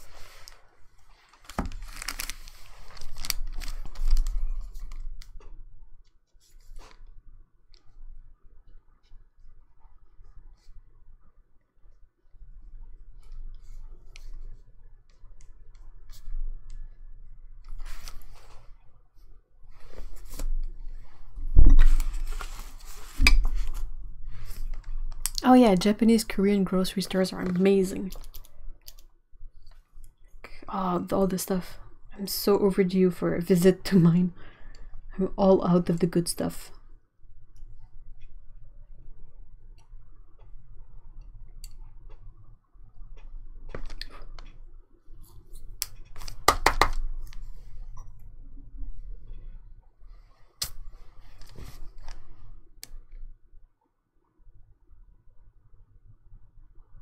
Fresh fruit and veggies have gone up here in Ontario too, which always seems weird because I'm swimming in farm country. I think we budget about $150 for 3 adults per week. Oh, so you guys budget a lot better than we do. The sad part is that the farmer doesn't see much of that increase while their cost of living goes up too. Yeah, I agree. I wish I could go to the farmer's market more, but it's really not convenient. Like it's far enough to be annoying, and usually you don't come from that place empty-handed, so you have a bunch of super heavy stuff to haul around, and usually when I go by myself, so I don't have Mr. E's muscle to help. So yeah, it's a bit annoying to try and bring back like a watermelon and a bunch of stuff from the farmer's market. And the same, I could possibly go on bike, like using my bicycle, but it's not super easy. Like it's not set. I'm not a very tall person, so my bike is really not optimal for carrying stuff.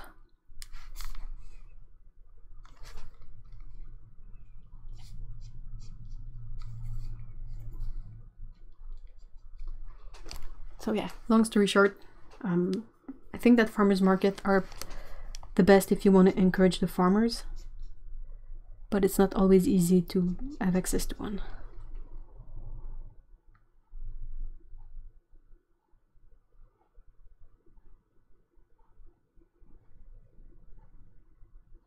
Oh yeah, fresh daikon radish. I have one in the fridge. I want to marinate it, but it stinks so bad. Like marinated daikon is amazing, but it stinks. The whole fridge is like stinky afterwards, and I'm like, no, why did I do this? But this is so tasty, but so stinky. Why daikon? Why? Yeah, daikon is amazing. Depends on the daikon. Some are harder to digest, so when you put them in vinegar, they get a bit easier.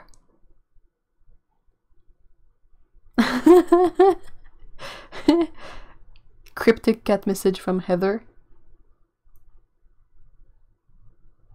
Ah, that's so cool. Lana is saying that in Germany there are projects where you can buy seasonal vegetables and fruits directly from the farmers, and it costs less than buying in the supermarket, and the farmer gets all the money. That's great.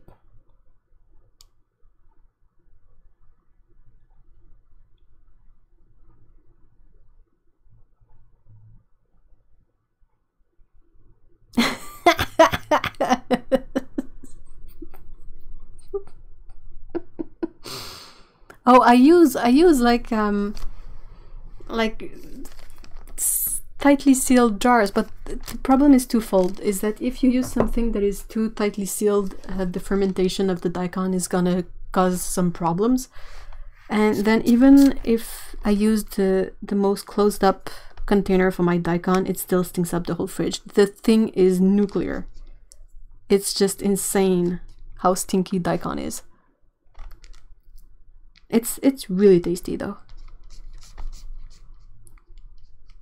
Like, it doesn't have to be complicated. You just chop up some daikon. If you have a mandolin, you can mandolin slice it. It's even easier. And then you just put some rice vinegar in it, and maybe some hot pepper flakes if you like hot peppers.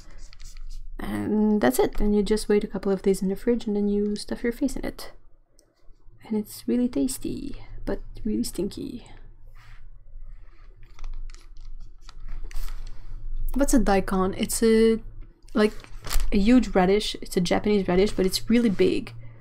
Like, it can be this long and like this big, and it's usually white. Sometimes it will be a bit green at the top where the green stuff sprouts out.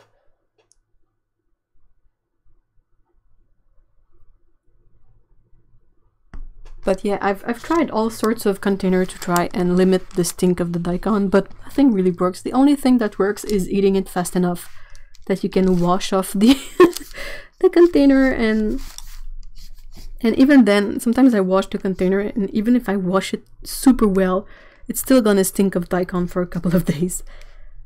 It's something else, daikon, but it's amazing, and it's also good cooked. Like, you can cook it, which is not something I would have done with radish until I saw recipes that told me how to cook radish, and I was like, okay, sure. And the trick to cooking it is to either cook it in rice soaking water, like when you rinse off your white rice and it has like this cloudy water, you keep the water and you cook the daikon in that, or you boil the daikon in water, but you add a couple of grains of rice in the water. And that takes care of most of the stink. Yeah, I've tried daikon in everything. It's really good. That's why in Korea people have 2 fridges. One is just for kimchi. Or maybe it's because they eat a lot of kimchi. So they have a use for a fridge full of kimchi. I wish I need to buy some kimchi next time I go to the grocery store.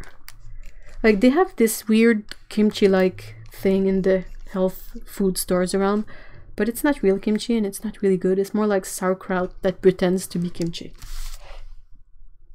So, not great.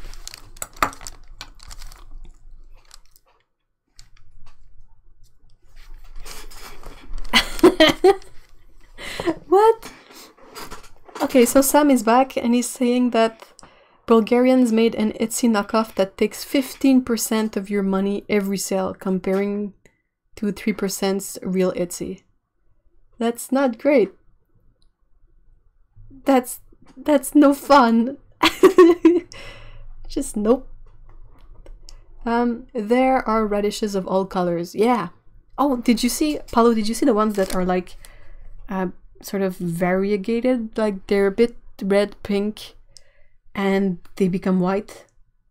Like, not in a gradient, but it's kind of a mottled look. They're really cute. They're like French radishes, and they're, instead of being like round, they're super long. They're like carrots a bit. Oh, it is because of the smell. Whoa. So I'm guessing that perhaps in Korea they have like super awesome fridges that will seal in the smell of the kimchi. Can you imagine like opening, not knowing, and opening this fridge first when you go there and being greeted by this this wave of kimchi smell?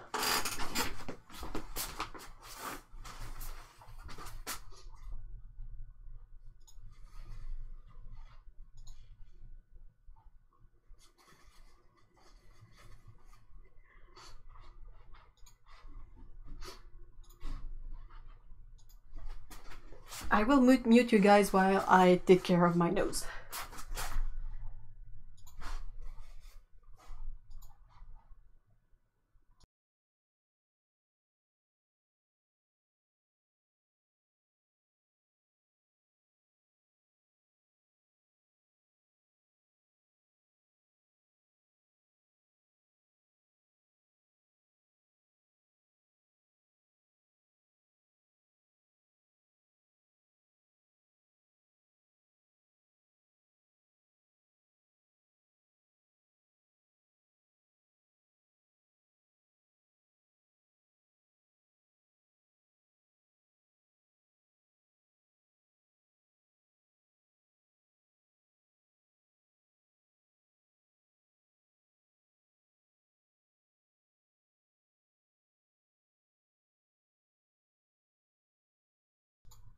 Okay, whew.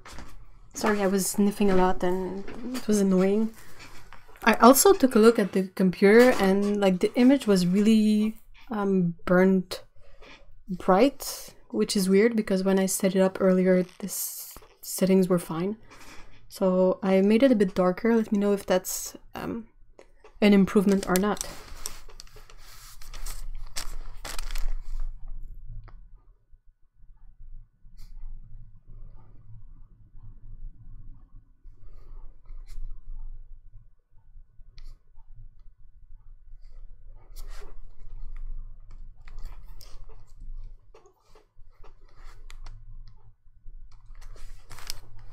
Oh yeah, maybe it's watermelon radishes, yeah. These are so cute. So Tsukabo is saying that they have cucumber kimchi and garlic kimchi. Garlic kimchi, that sounds really intense. I like good old cabbage kimchi. Is Otto still around? Question, how are you liking that core half pan set? Oops. Do you have the 2 pens to compare it? I don't think I have the 2 pens to compare it, but I quite like this set. It's really nice. Oh, Paolo! You're trying to grow yuzu from seeds. Oh, I hope it will work for you. Yuzu is like the best. It's the best. I gotta show you something silly. Hold on.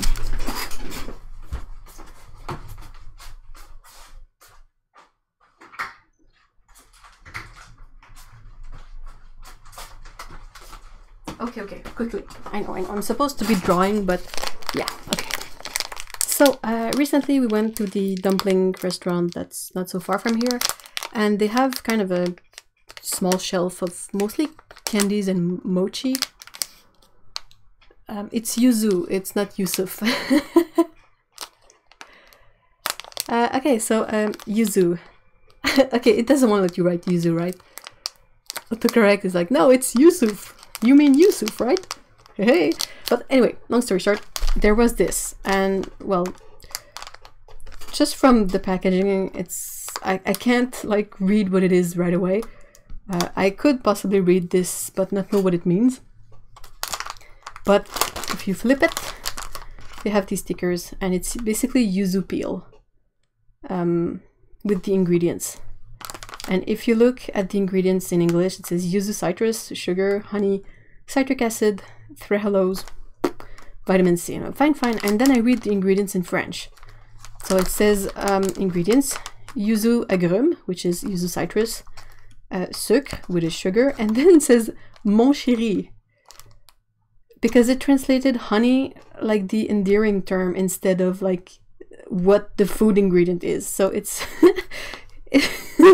this is made from mon chéri, which I thought was silly and funny. But yeah, I haven't tasted it yet because I like yuzu so much. I'm like, this is my precious, but I really want to try it eventually, and hopefully it will be delicious. But I mean, as much as I am not overly fond of like regular marmalade and stuff, yuzu citrus is so tasty and unique that I'm pretty sure this is going to be great. So yeah. That was the silly thing that I saw at the restaurant the other day.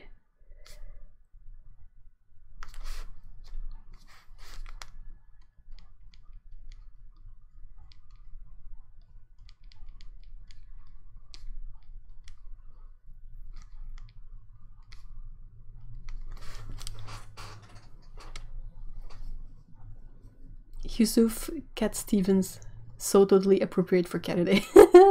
Yes, it says Sonomanma Yuzu, which means Yuzu Aziz.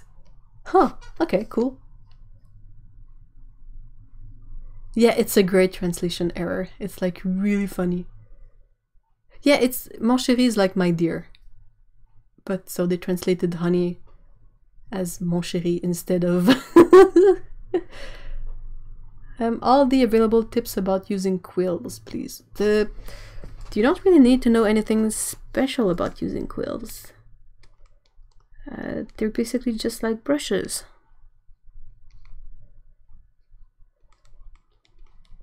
The only tip, it's not a tip, but the only thing I've noticed with quills is that since they have this often like metal string attachment thing, it tends to catch up in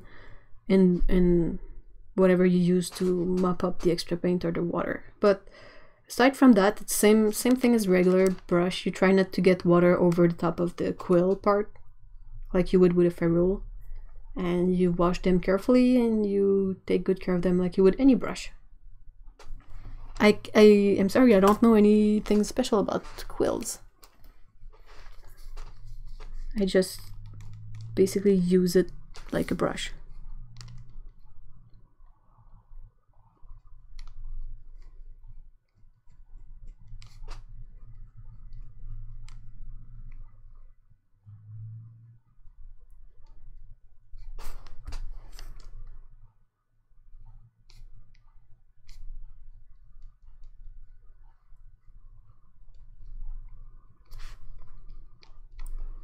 Crystal is lovely.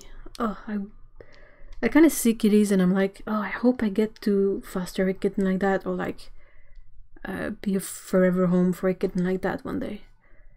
But I say that for every cat I see, so either that means that I'm not gonna be able to fulfill this sort of dream, or I'm gonna end up with a lot of cats.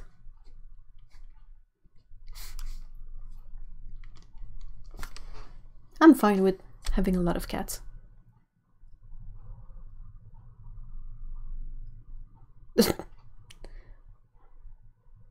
Oh wow, Lena, that sounds not great.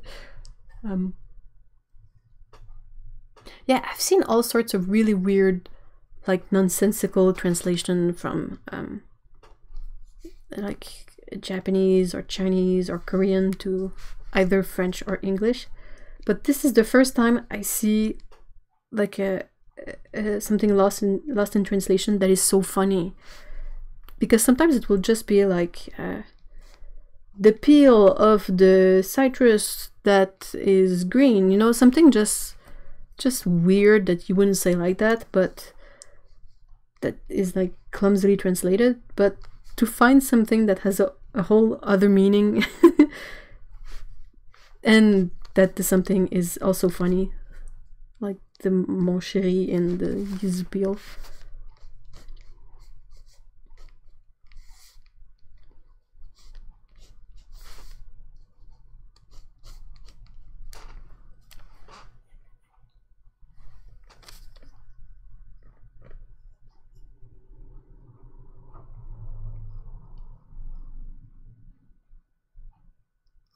Nope. I agree with you, Otto. Otto is saying that they don't understand why they don't just hire actual bilingual people to do the translation or just check it over. I completely agree. I've read so many awful, nonsensical French. Worst example that comes to mind was in an old comic book from the 90s. They had this French character and they would have her speak French, and it was sad. It was really, really bad. And while I understand being lazy in terms of like food ingredients because they just want to get this on the shelf ASAP and not necessarily pay someone to translate, but for a comic book that was like you're supposed to read it, so if the writing is sort of lousy, I'm gonna keep this proper. So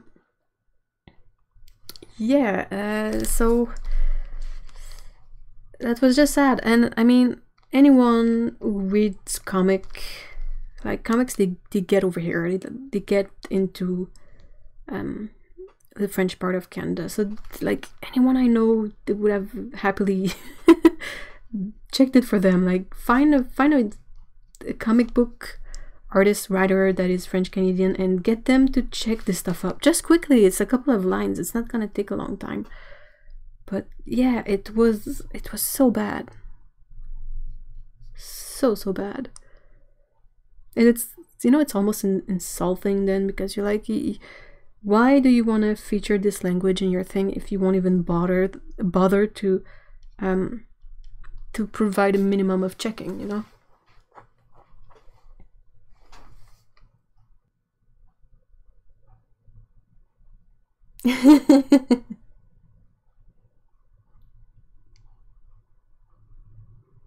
Oh wow. So Paulo is saying that he received some treats with a Japanese order and one is bourbon flavored. That's fancy. And Tsukabo is saying that one of the funniest things they've seen at the meat market is ham butt portion. Oh, so Paulo is saving the bourbon flavored treat.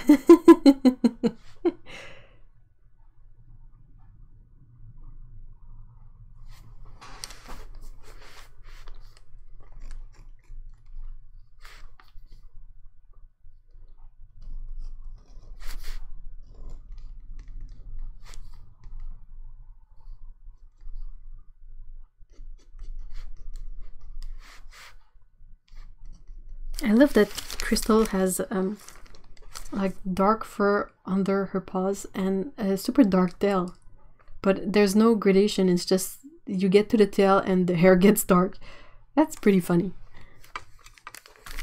I am using the core half pan set. Hi Patricia.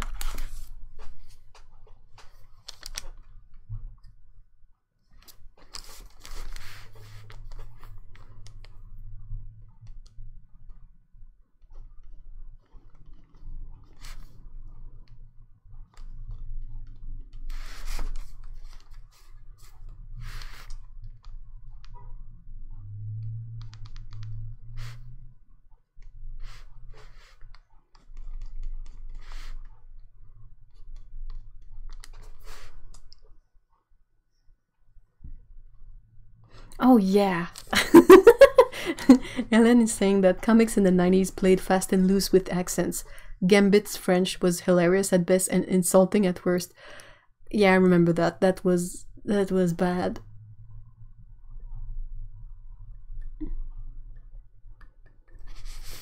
That was really bad.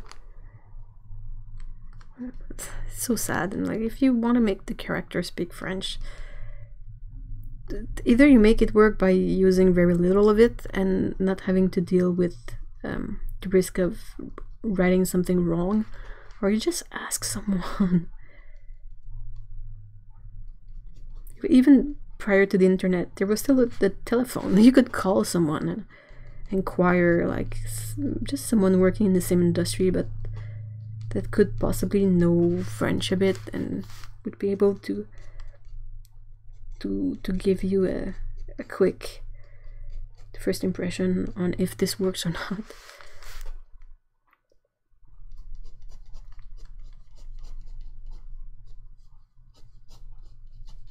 I mean, I find it funny when it's understandable but wrong, and I find it depressing when it's so bad you can't even understand what they're meaning to say. So it's just like, what? I don't even get it, and I speak French, so come on, try harder or just don't. That's a color point for you, apparently. Her body used to be a lot lighter in color, but as with all color points, her body gets darker with age. She's cross-eyed with crystal blue eyes. I think I made her like, I think I stretched her out this way. But yeah.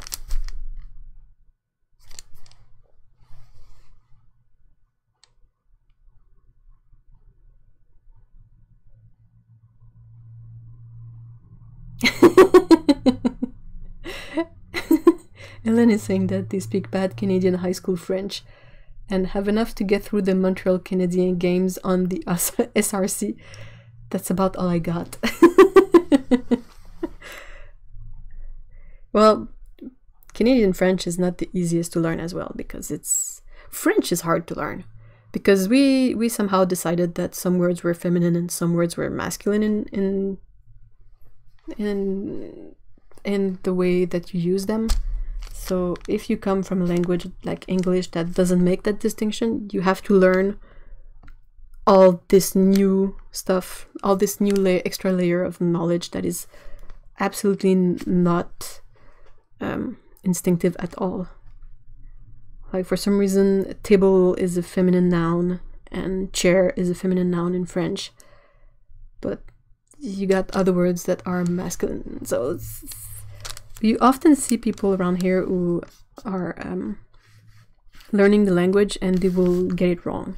And that's how you know they are not a native speaker, because it's stuff that's impossible to learn. You just have to... There's no logic to it. You just have to know it all by heart.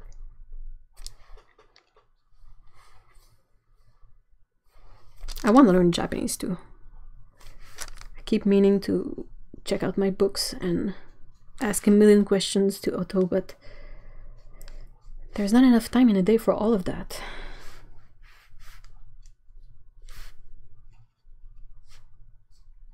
This is gonna be weird. It's a beautiful pattern, but it's not easy to paint. How do you decide if it's female or male? You... haha. You don't decide, it just is, and you have to learn it. It's easier for us because we've been learning it since we were kids, so our parents like taught us exactly what the thing is as we were learning to speak, so we don't have to question it as much. But for someone who is not native to this language, it makes no sense. Just no sense at all.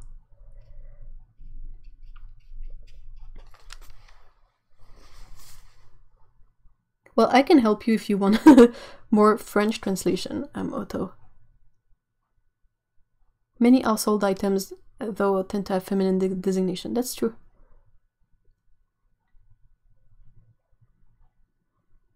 I took Spanish in high school as well, and it was really easy to learn because it's a lot like French. Haha, Stephen, really funny. Stephen said windows are female, it's obvious.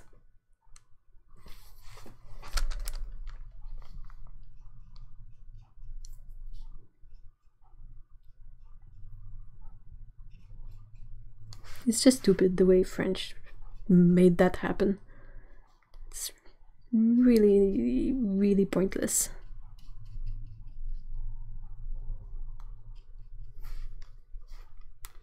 I want to get a color point kitty at some point. I want a flame point.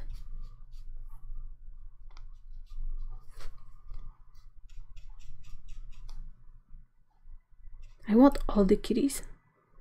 All the kitties. All the kitties.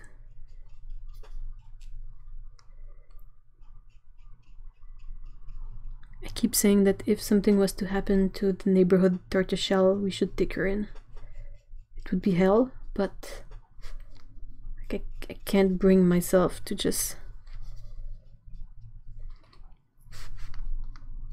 feel like I know her, so she's sort of my responsibility too, even if I'm not her primary caregiver. And it's really funny because when I talk to the guy, I don't think he's had cats a lot. I don't think he has a lot of experience with cats, so I'm often like sort of teaching him stuff, but like he will act like he doesn't really care, but then I see that he has like changed what he was doing to match what I was suggesting, so that's funny.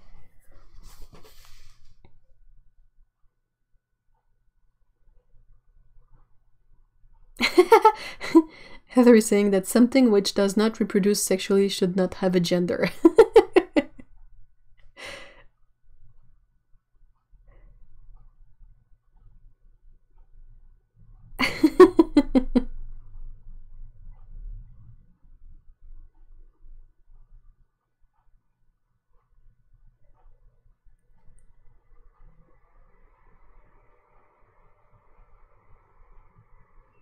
Oh, seal point. That's the kind of brownish color, is it? Like Siamese a bit? Or is that something else?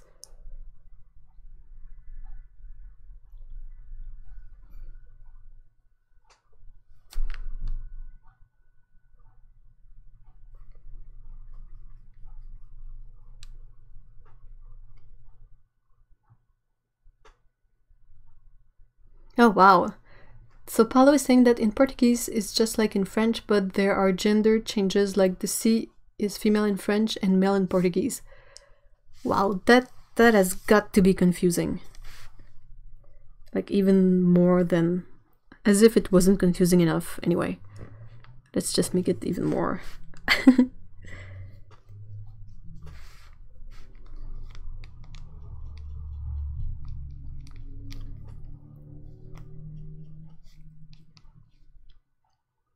So the Ultimo brushes are pretty amazing in that you can really use the point to make super sharp details, but you can also use them super flat to cover a lot of area. They are great brushes. And if you were on the fence, I think it's still going, but Jackson has a special on brushes at the moment. So if you were considering it anyway, and you were really tempted, now's a good time to commit to it, because you're gonna save some money.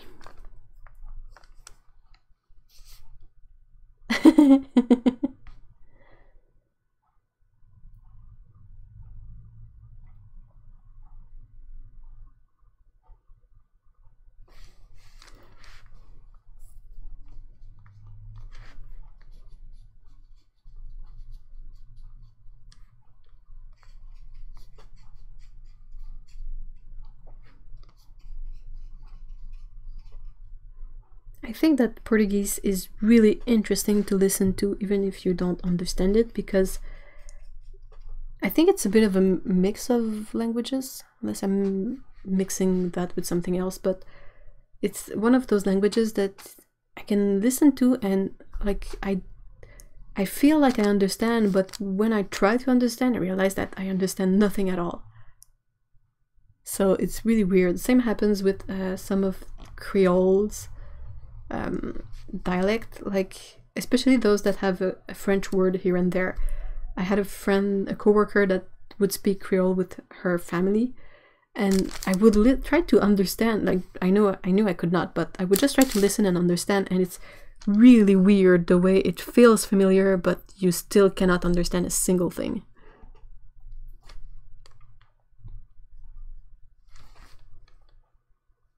Oh, thanks, Otto. I'm really trying. It's really hard because I usually am not super awesome at processing, you know, like every detail. Like I think it's easier to see the big picture rather than the details, so that's the thing I kind of struggle with.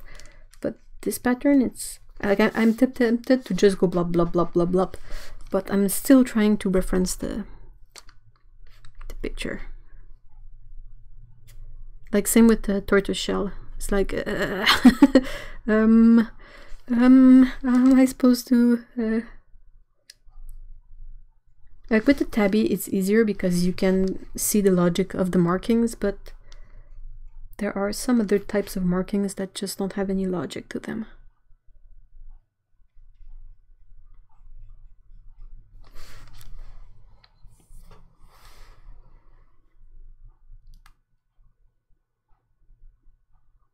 Oh wow, so Malvina is saying that, you know, in French you have two genders for things, and then they say in Polish there are three genders. Wow.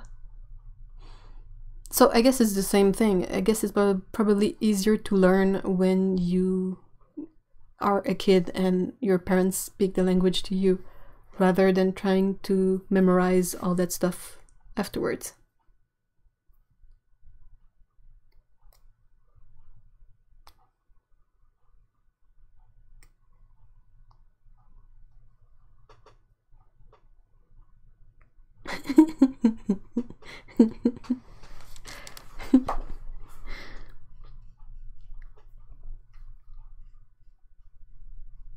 Kenneth Branagh is the one that was in Wallander, was he?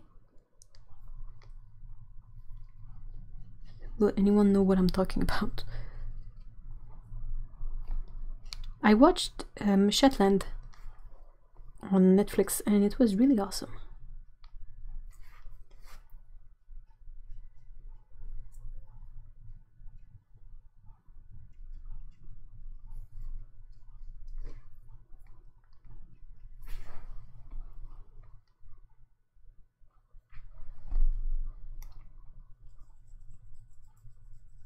So Russian also has 3.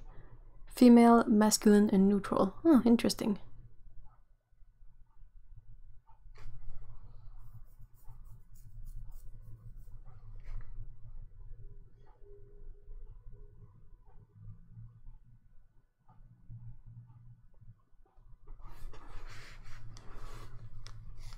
I thought Wallander was a bit weird, but still good.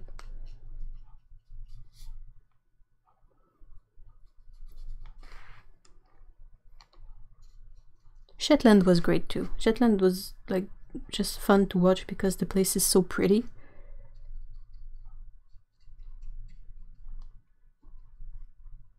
I think, is it in Shetland or is it Wallander that the dad is a painter?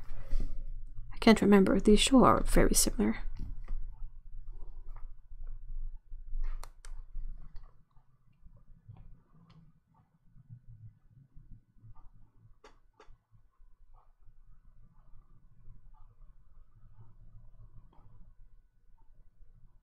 Oh yeah, that's right. Oh, Kenneth Branagh was that super pompous. He was like the great. I loved him in Harry Potter. The teacher he plays is so silly. That was great.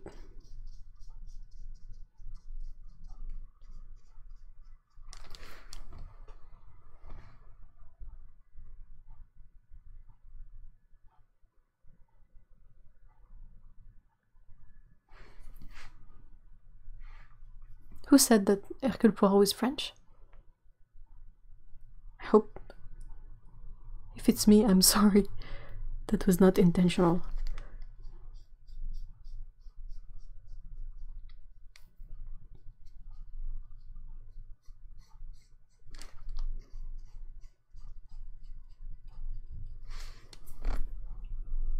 Oh yeah, Gilderoy Lockhart. Oh, I loved him. He was so funny.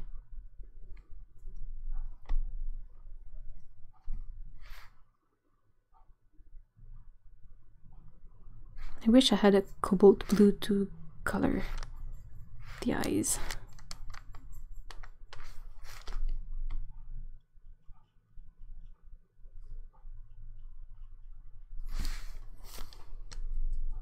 Okay, it was Otto. Yeah, I can understand forgetting about this stuff because I think the last time I read an Agatha Christie book was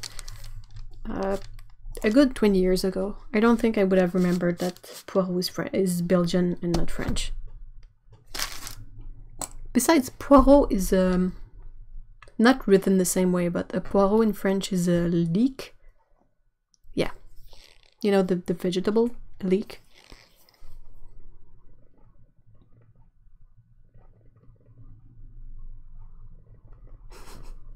Branagh also directed the first Thor movie. Yeah, I remembered that. And it was the reason why Darcy started calling Mjolnir Mew Mew. I remember because I saw the first Thor a couple of times. I quite liked the Loki character. I've always been a fan of this this character from the Norse mythology. Like a good god of chaos. That's my shtick. But yeah, so I thought it was nicely portrayed in the Thor movies. But the first Thor movie is not my favorite. There are some insanely good jokes, but overall the story is Thor Ragnarok is the best. I'm repeating myself, but it is the best.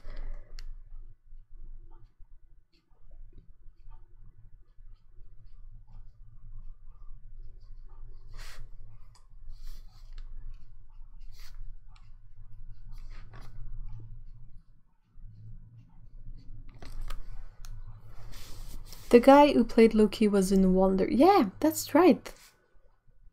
Tom Hiddleston. He is so good as Loki. It's like perfect casting. And I mean, Chris Hemsworth is also perfect casting for Thor.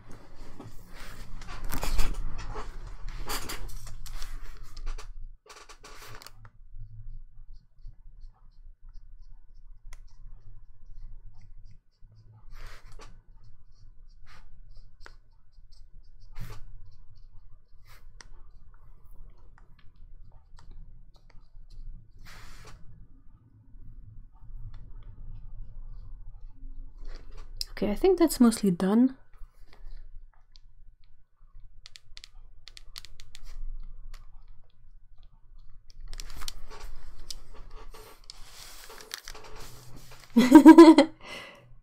Yeah, the Marvel casting is pretty great overall. Oh, sorry. I was doing some super fine details, so that's why I moved the picture towards me, but I'm done, so yeah. That's interesting. I am not a fan of Tony Stark. I mean, I think that all the MCU characters are great. They've done a really nice job with them, but Tony Stark is not my fav. Aww. Oh, she's so pretty. Come on, flip the picture. No. Look, guys, it's Crystal.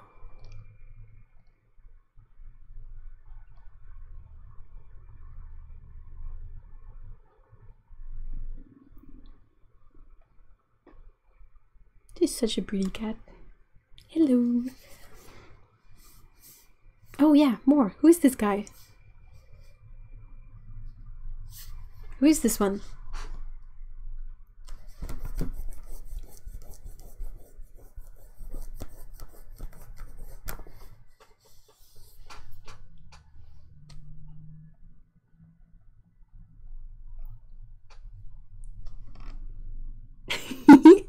That's a cute cross-eyed look. Is that the seal point?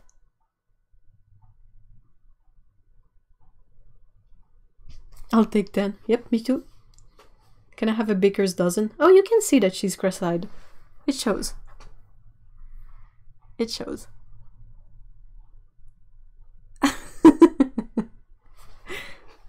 Cross-eyed cats are really funny. Ah, that's nice. I love this coloring. He is not full Siamese, but there is some in him. Yeah.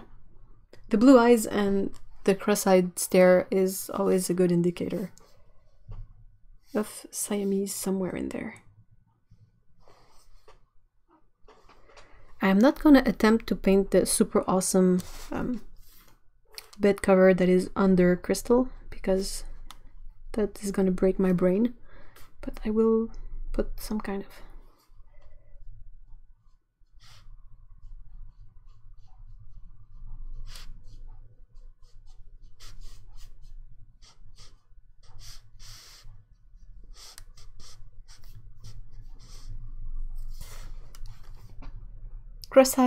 crossed eyes is very common in color points. That's funny. Siamese are a sort of color point, right? So that's why they also have the blue crossed eyes.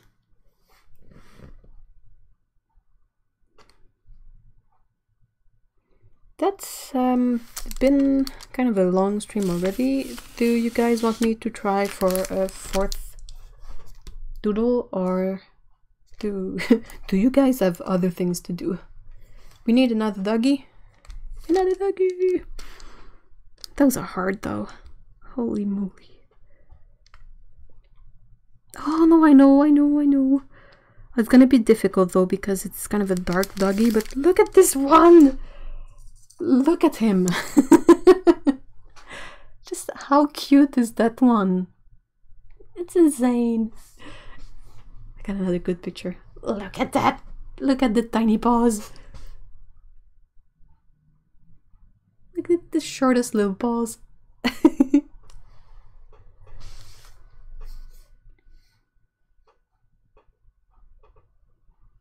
are some pretty great pictures of the dog as an adult as well.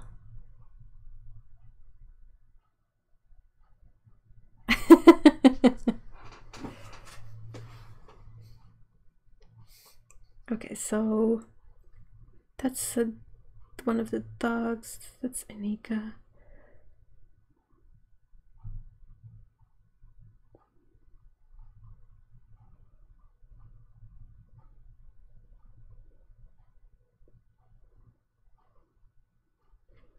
I got a lot more pictures of cats than dogs in there, so it's not easy.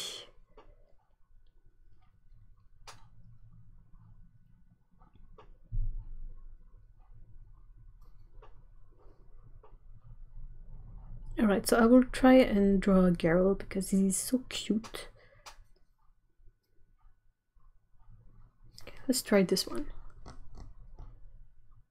Not sure how it's gonna work out, but I will try. And I think I will...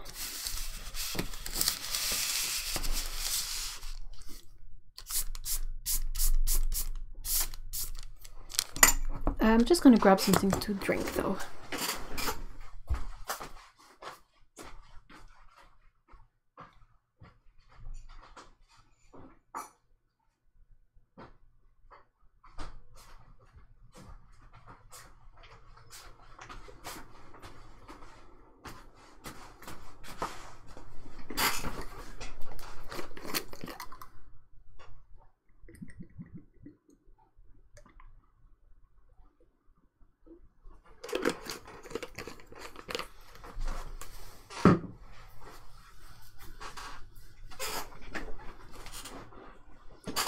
Bandit's white extends up to his boy bits, and he looks like he has a dot.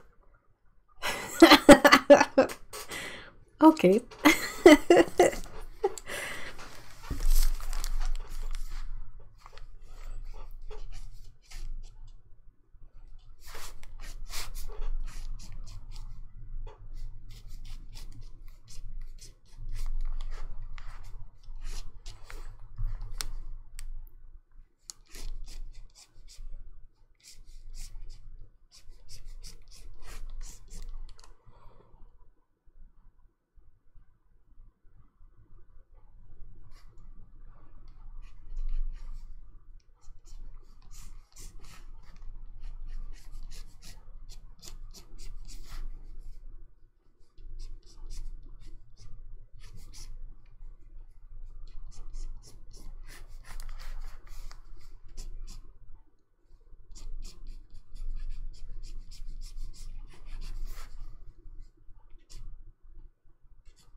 I am so not aware of the Eurovision contest. Like, I found out recently that Celine Dion won when she went, and I was like, what? She went? When? And yeah, yeah. So I'm not super aware of the stuff that doesn't get turned into a meme, like the saxophone dude.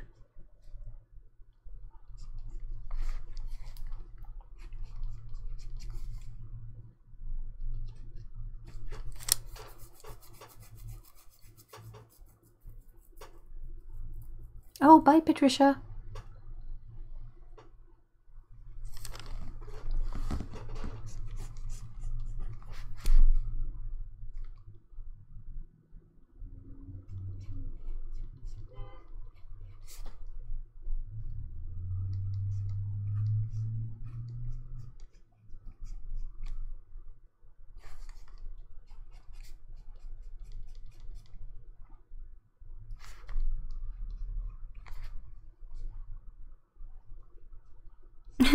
I love it so much when dogs have these little spots over their eyes that are like eyebrows. Yeah, it was a long, long, long time ago, and for some reason Celine was representing Switzerland. How do the countries choose who represents them? Does it have to be someone from the specific country? I didn't know, like, I didn't think Celine was Swiss.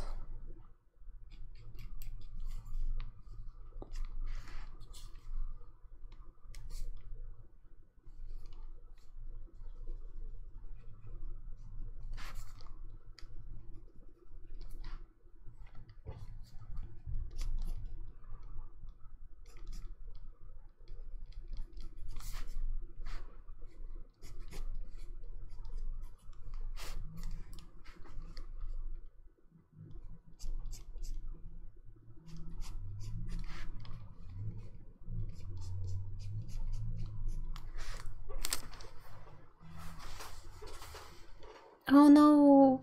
Oh no, Cyan, you gotta go rest if you have a bad migraine.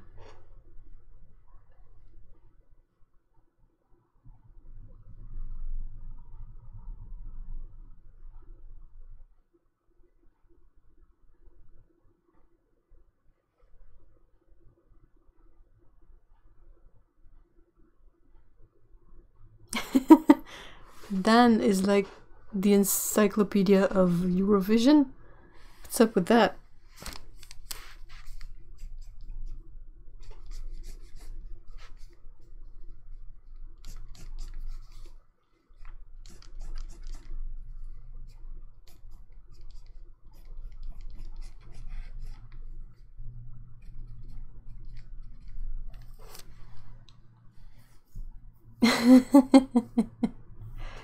Yeah, you gotta step away from the screen, Cyan, whatever you decide to do.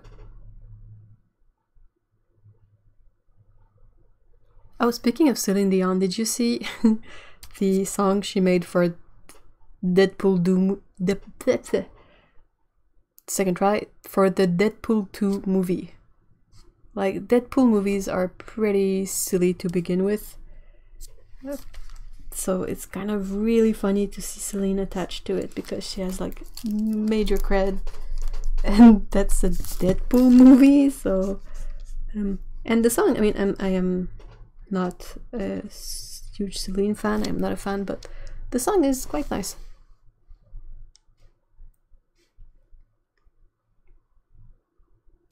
Yes, Cyan, you gotta go rest. Migraine is not great.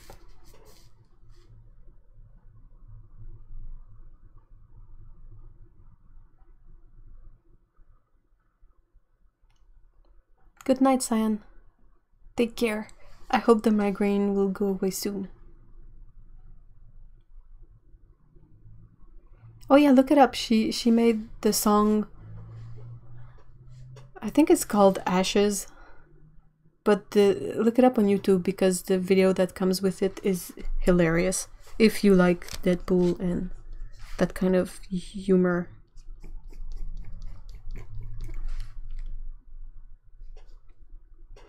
It is really funny. If that's your thing, of course.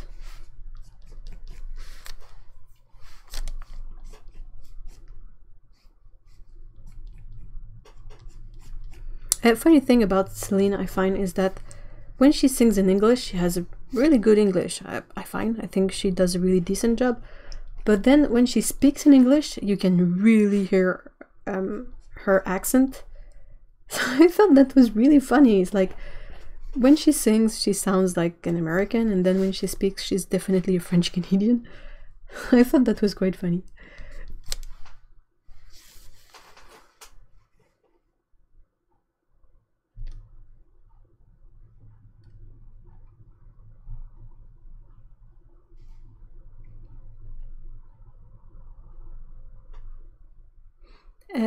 Yeah, Dan, check out the trailers for Deadpool.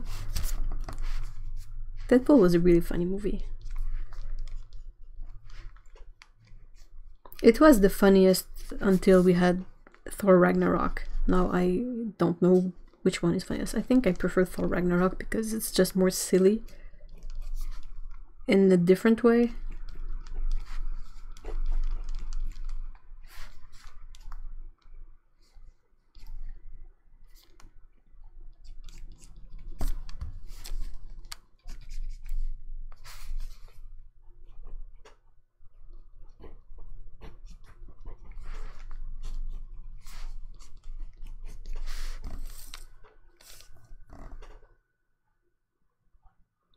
I think that's not so bad.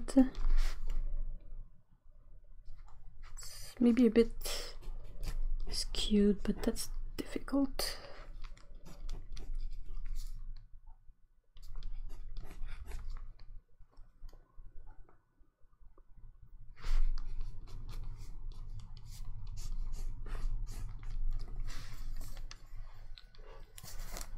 Is everybody gone watching?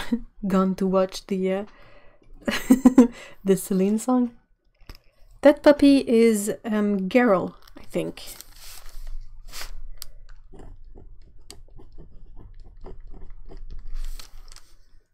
Hi, Palm.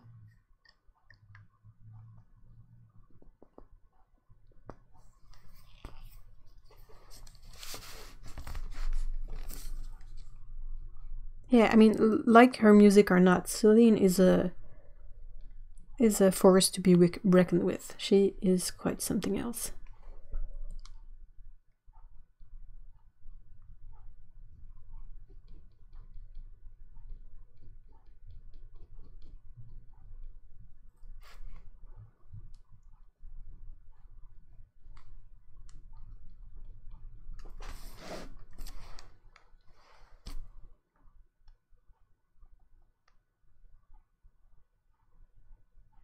I don't know if they translate it or not, but I never watch movies in French unless they were made in French. Like if the movie is made in English, I will watch it in English because translations are the worst. The worst. If you wanna like not get into a movie at all, watch the translation. It's just so fake. And it's even worse if it's translated in France instead of here. So they speak like the France's French, which is not the French we speak here. So it's always more striking that you're watching not the real thing, not the original thing, but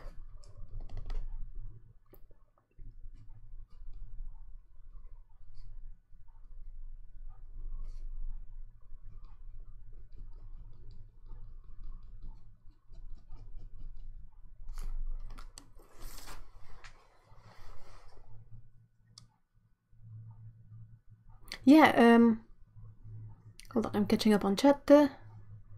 So Palm is saying that they agree about both Thor and Deadpool. They were great. Isn't Deadpool 2 supposed to come out sometime soon as well? Yeah, I think so. The trailer came out recently, and there's this song with Celine Dion, which is weird because her name is so like French Canadian that it's always funny to hear it in English. Celine Dion. Like what? Celine Dion? Ah, I see. Yeah.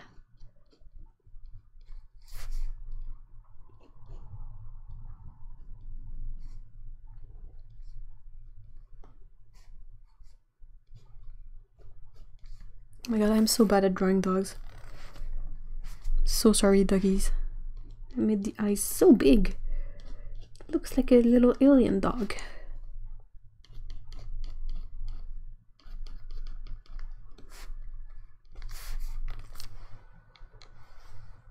Translation are fine when it's subtitles, but dubbed is awful in any language. Yep, I completely agree. I much prefer subtitles to dubbing.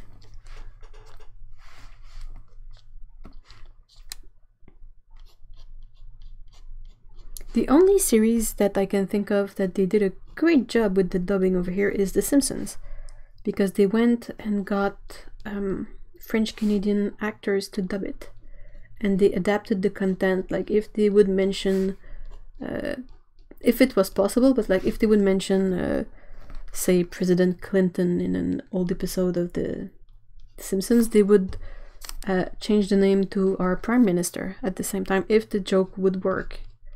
So it was perhaps a bit weird sometimes, but if a joke could work by changing the name to someone we would like understand, they would do it. So it made for a much better experience of The Simpsons than if they had kept all the American personas in it.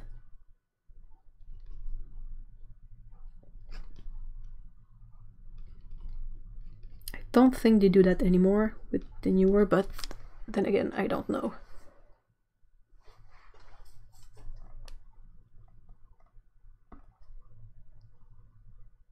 That dog is terrible, not it's so cute. Oh, thank you!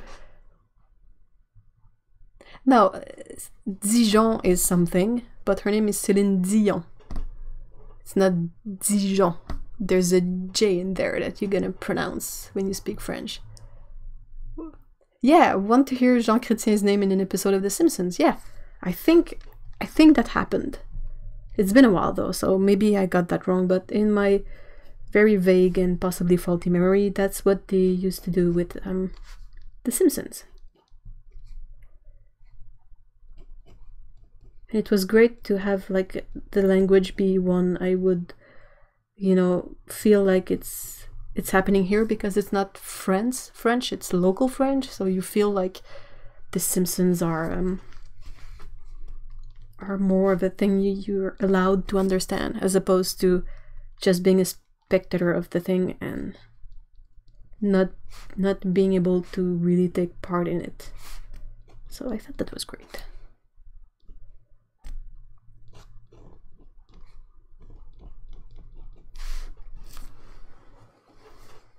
Can't stand when lips movement and face expression don't match what's actually being said. Cartoons don't have that, so it's fine.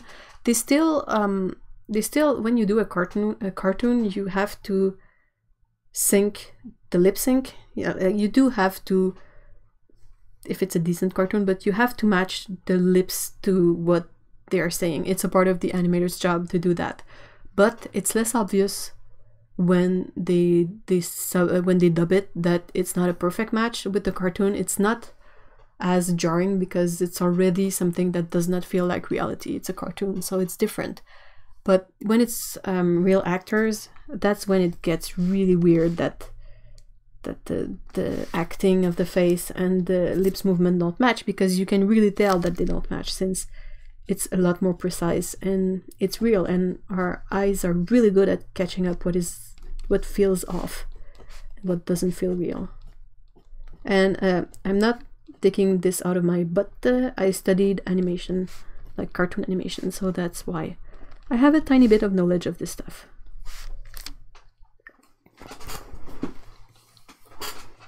Dijon is mustard, not Celine. Yeah. I love the really tame yellow mustard. Dijon mustard is... I've never been able to eat Dijon mustard. It's too strong. I don't know why. I just can't. I'm okay with it that if it's cooked, but if it's in a sandwich or something, I've never been able to eat Dijon mustard. Dijon mustard! There, I went full French on you guys. With my magnificent French accent.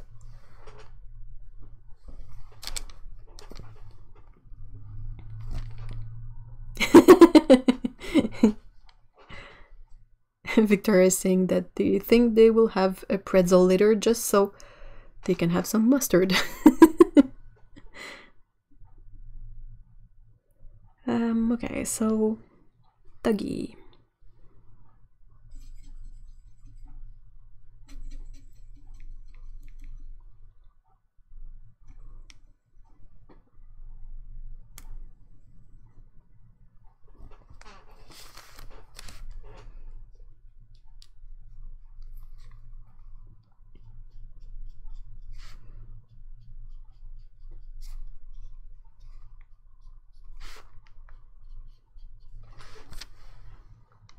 Yeah, I did surprise myself when I went full French.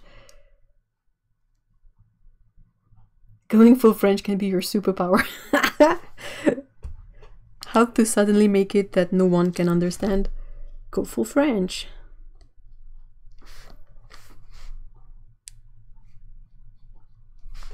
I was in a line for a concert once, and the guys behind me were Americans that had come from the US to watch the show.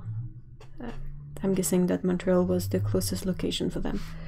And they were talking about what it was like to be in Montreal, and they were saying like they were basically annoyed that French was a thing because that made it much harder for them to order anything around.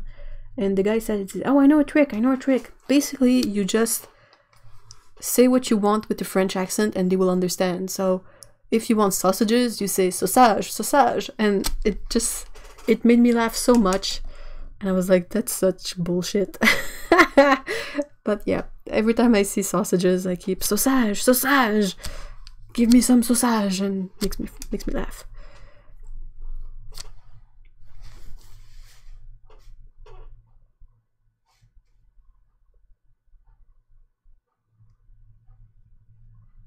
Sounds like a fake accent, totally fake. Which one?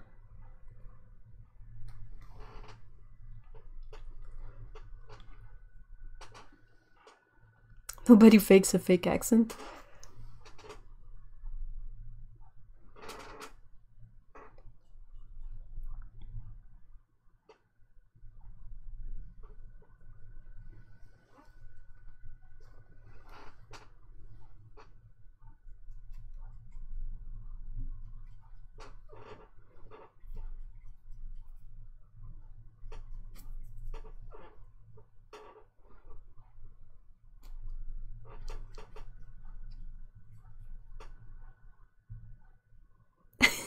Well, I think the sausages things was kind of funny. Like, I was not offended. I thought it was more funny than anything. And what offends me more in this situation is the fact that the guy assumed that he would come to Montreal and everybody would speak English. But I mean, Montreal is still in Quebec, and Quebec is still a French-speaking province. And I know that Montreal has a lot of bilingual people and people speaking English, but technically it's still French. So your assumption coming here should be that you're gonna stumble upon people speaking French, not that everybody's gonna be able to understand you with your English. That's the thing that sort of annoys me about the whole situation. But his anecdote was kind of funny, and besides, sausage is always funny.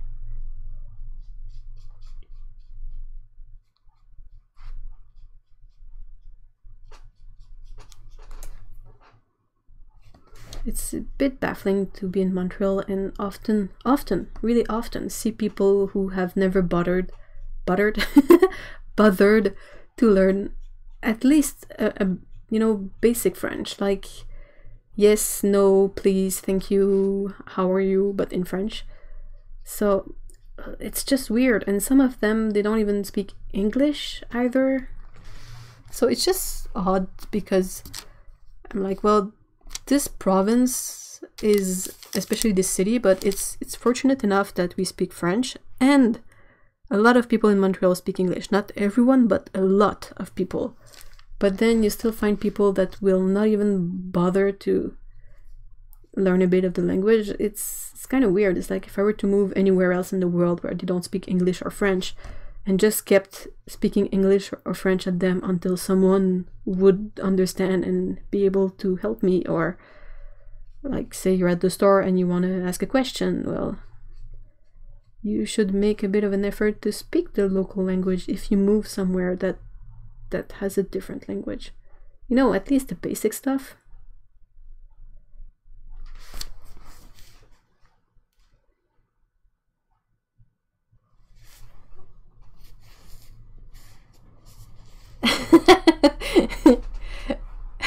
Even when I said I went full French on you guys, you said it in a French accent. Yeah. Ellen is saying, last time I was in Montreal, I was kind of appalled at the friend I went with. She expected the waitstaff to understand English. Yeah. I mean, that's the thing. Montreal, a lot of people will speak English. Like, when I was, like, sometimes, even myself, I'm, like, full-blown French Canadian. And there are places in Montreal that I can't get service in French, which is kind of funny. But I speak English and I understand English, so that's been helpful, and I've been able to help other people who, like, create a bridge between, say, someone only speaks English and they're somewhere where they only speak French. Well, I can sort of step in and help a bit, but it's still weird because it's like, well, this is... Like, you don't go to France expecting everyone to understand English, do you? What is different about Montreal? Except that it's a dialect that is different from France, but it's still French, you know? It's not a different language. Anyway, I'm glad that you were able to muddle through for your friend, Ellen. That's kind of great that you did the effort. Franglish is what we use when we go to France. Is that the sausage thing? Is that Franglish? Never buttered. Yeah, no, I mean buttered. I've never put butter on stuff. You must be hungry. Mustard, now butter. I thought everyone was bilingual in Quebec. Nope. Absolutely not. Definitely not. If you go to a town like Montreal, you might be a bit more lucky, but if you go to Quebec City or any other place in Quebec, you should expect to have to speak French. A lot of people will speak English, or will at least understand it and be able to sort of speak it, but it is not bilingual. We have a stupid law that prevents a lot of merch from coming here because it has to have at least a bilingual label, French and English. If it only has English labels, it doesn't get accepted into the stores around here. So yeah, that's us.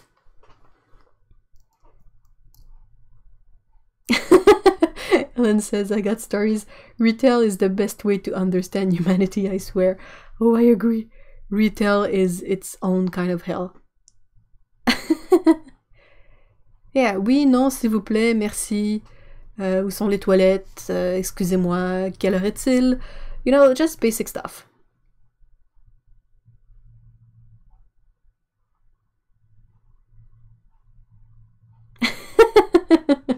I know some people do, but I mean, the problem is clearly with their perception of how people should cater to their needs. Like, you go, yeah, I can't see myself going to a country that doesn't speak English or French and yelling at them. Sorry. And then expect them to understand. It just doesn't make sense.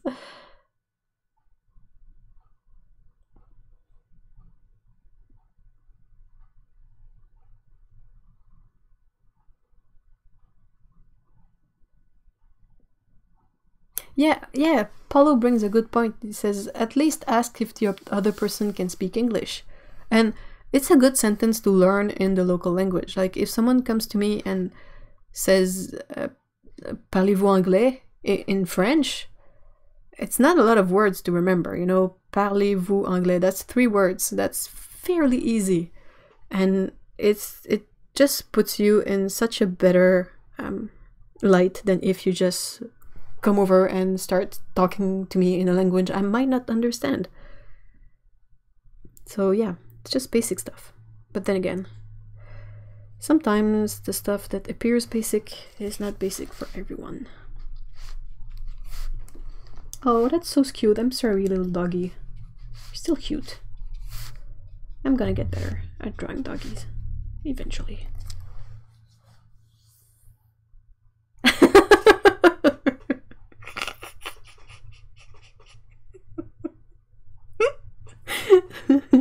So Lena says, when you sneeze, their significant other said Gizen died from the other room. That's funny.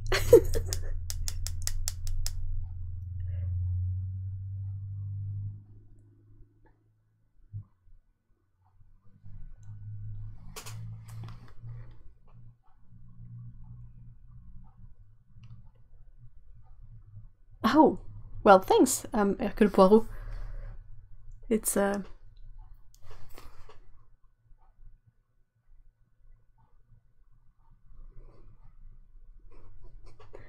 that's interesting. So, Otto is saying that they do hate it when people just start talking Japanese at them, mostly because whatever they say, they don't know enough Japanese, so everything is said in a rude way. Japanese is super easy to be offensive because we have such a hierarchical word language. Hierarchy? I don't know.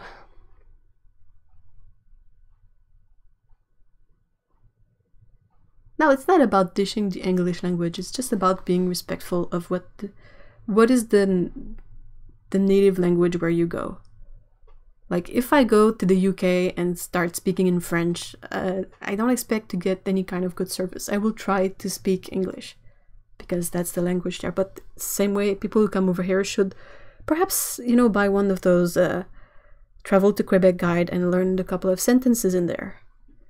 To say, like, I don't speak English and I'm sorry, can I ask you a question? You know, just the stuff you would say anyway to the person, but in their language, so they don't sort of get this weird language assault. Hierarchical. Phew. Yeah, that's a handful. Hierarchical. That word. Whoa. Okay, so I think I am done for today. I will have to, still have stuff to do, like I have to go out. But it's been almost 3 hours, so perhaps not a good time to drawing ratio, but I think these are fairly decent for most of them. The doggy suffers a bit from me drawing at an angle, like the eyes are a bit angled, but yeah. Still good practice.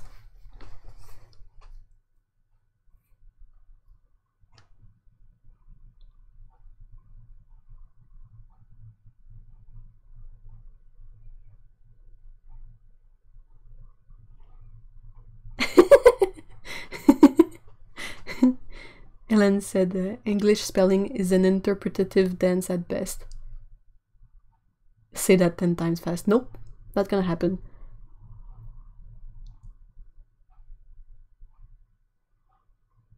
Try the sausage trick, Lena. Just say stuff with the French accent, like the cartoony French accent that they put everywhere.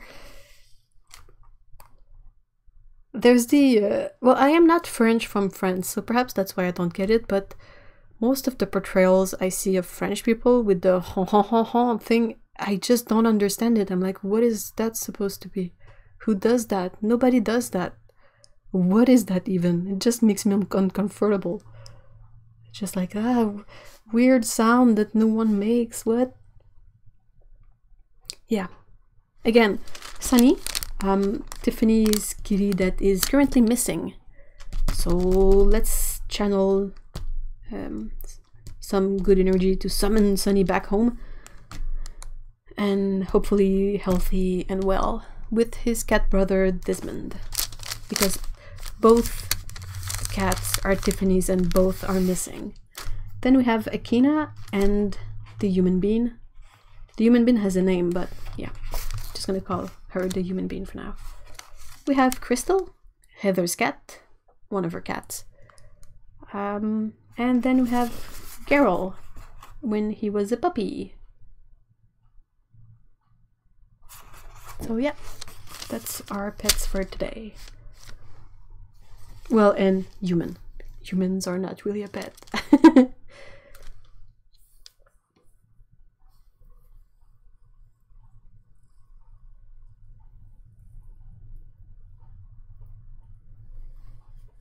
Oh, that's interesting. So Otto is saying that basically if you say the casual form, I'm speaking about Japanese again, you offend. And most languages just teach the casual form because it's easier. Wow, that's really good to know.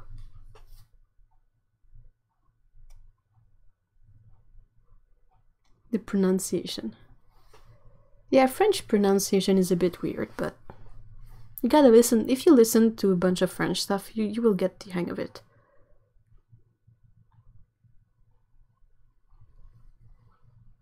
So Otto says also that it's best to ask if you can practice your Japanese with the person first. Huh.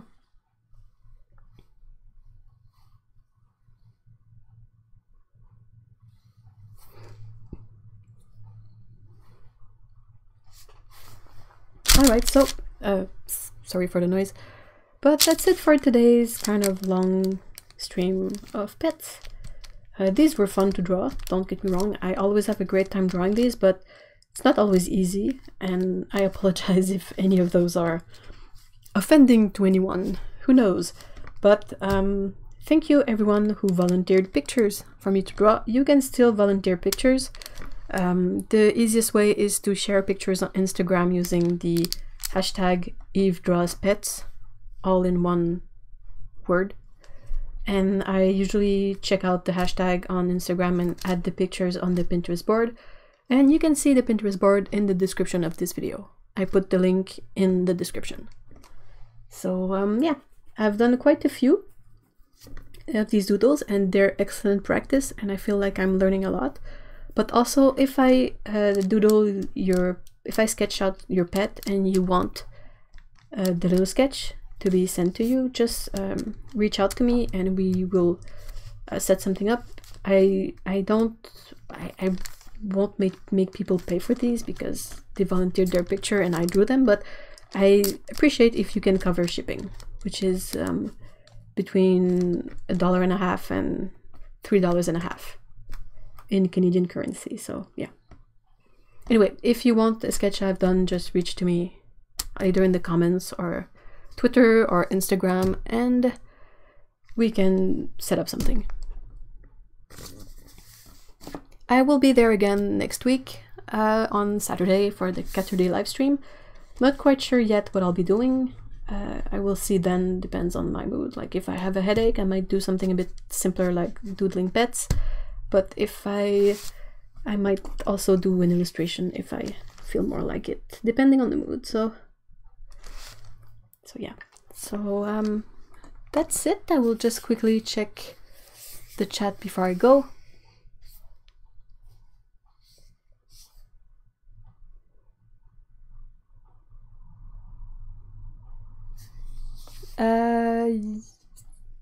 Oh yeah, and if you order paints and the drawing will fit into the paint envelope, I will send it along, not a problem. I'm just looking for a way to not end up with a bill of sending stuff out, which is pretty much I'm pretty sure everyone can understand that. But yeah, if you buy a print, if you buy paints, if you buy anything from the Etsy shop, I will put in your drawing as well, and you don't have to pay extra shipping for that.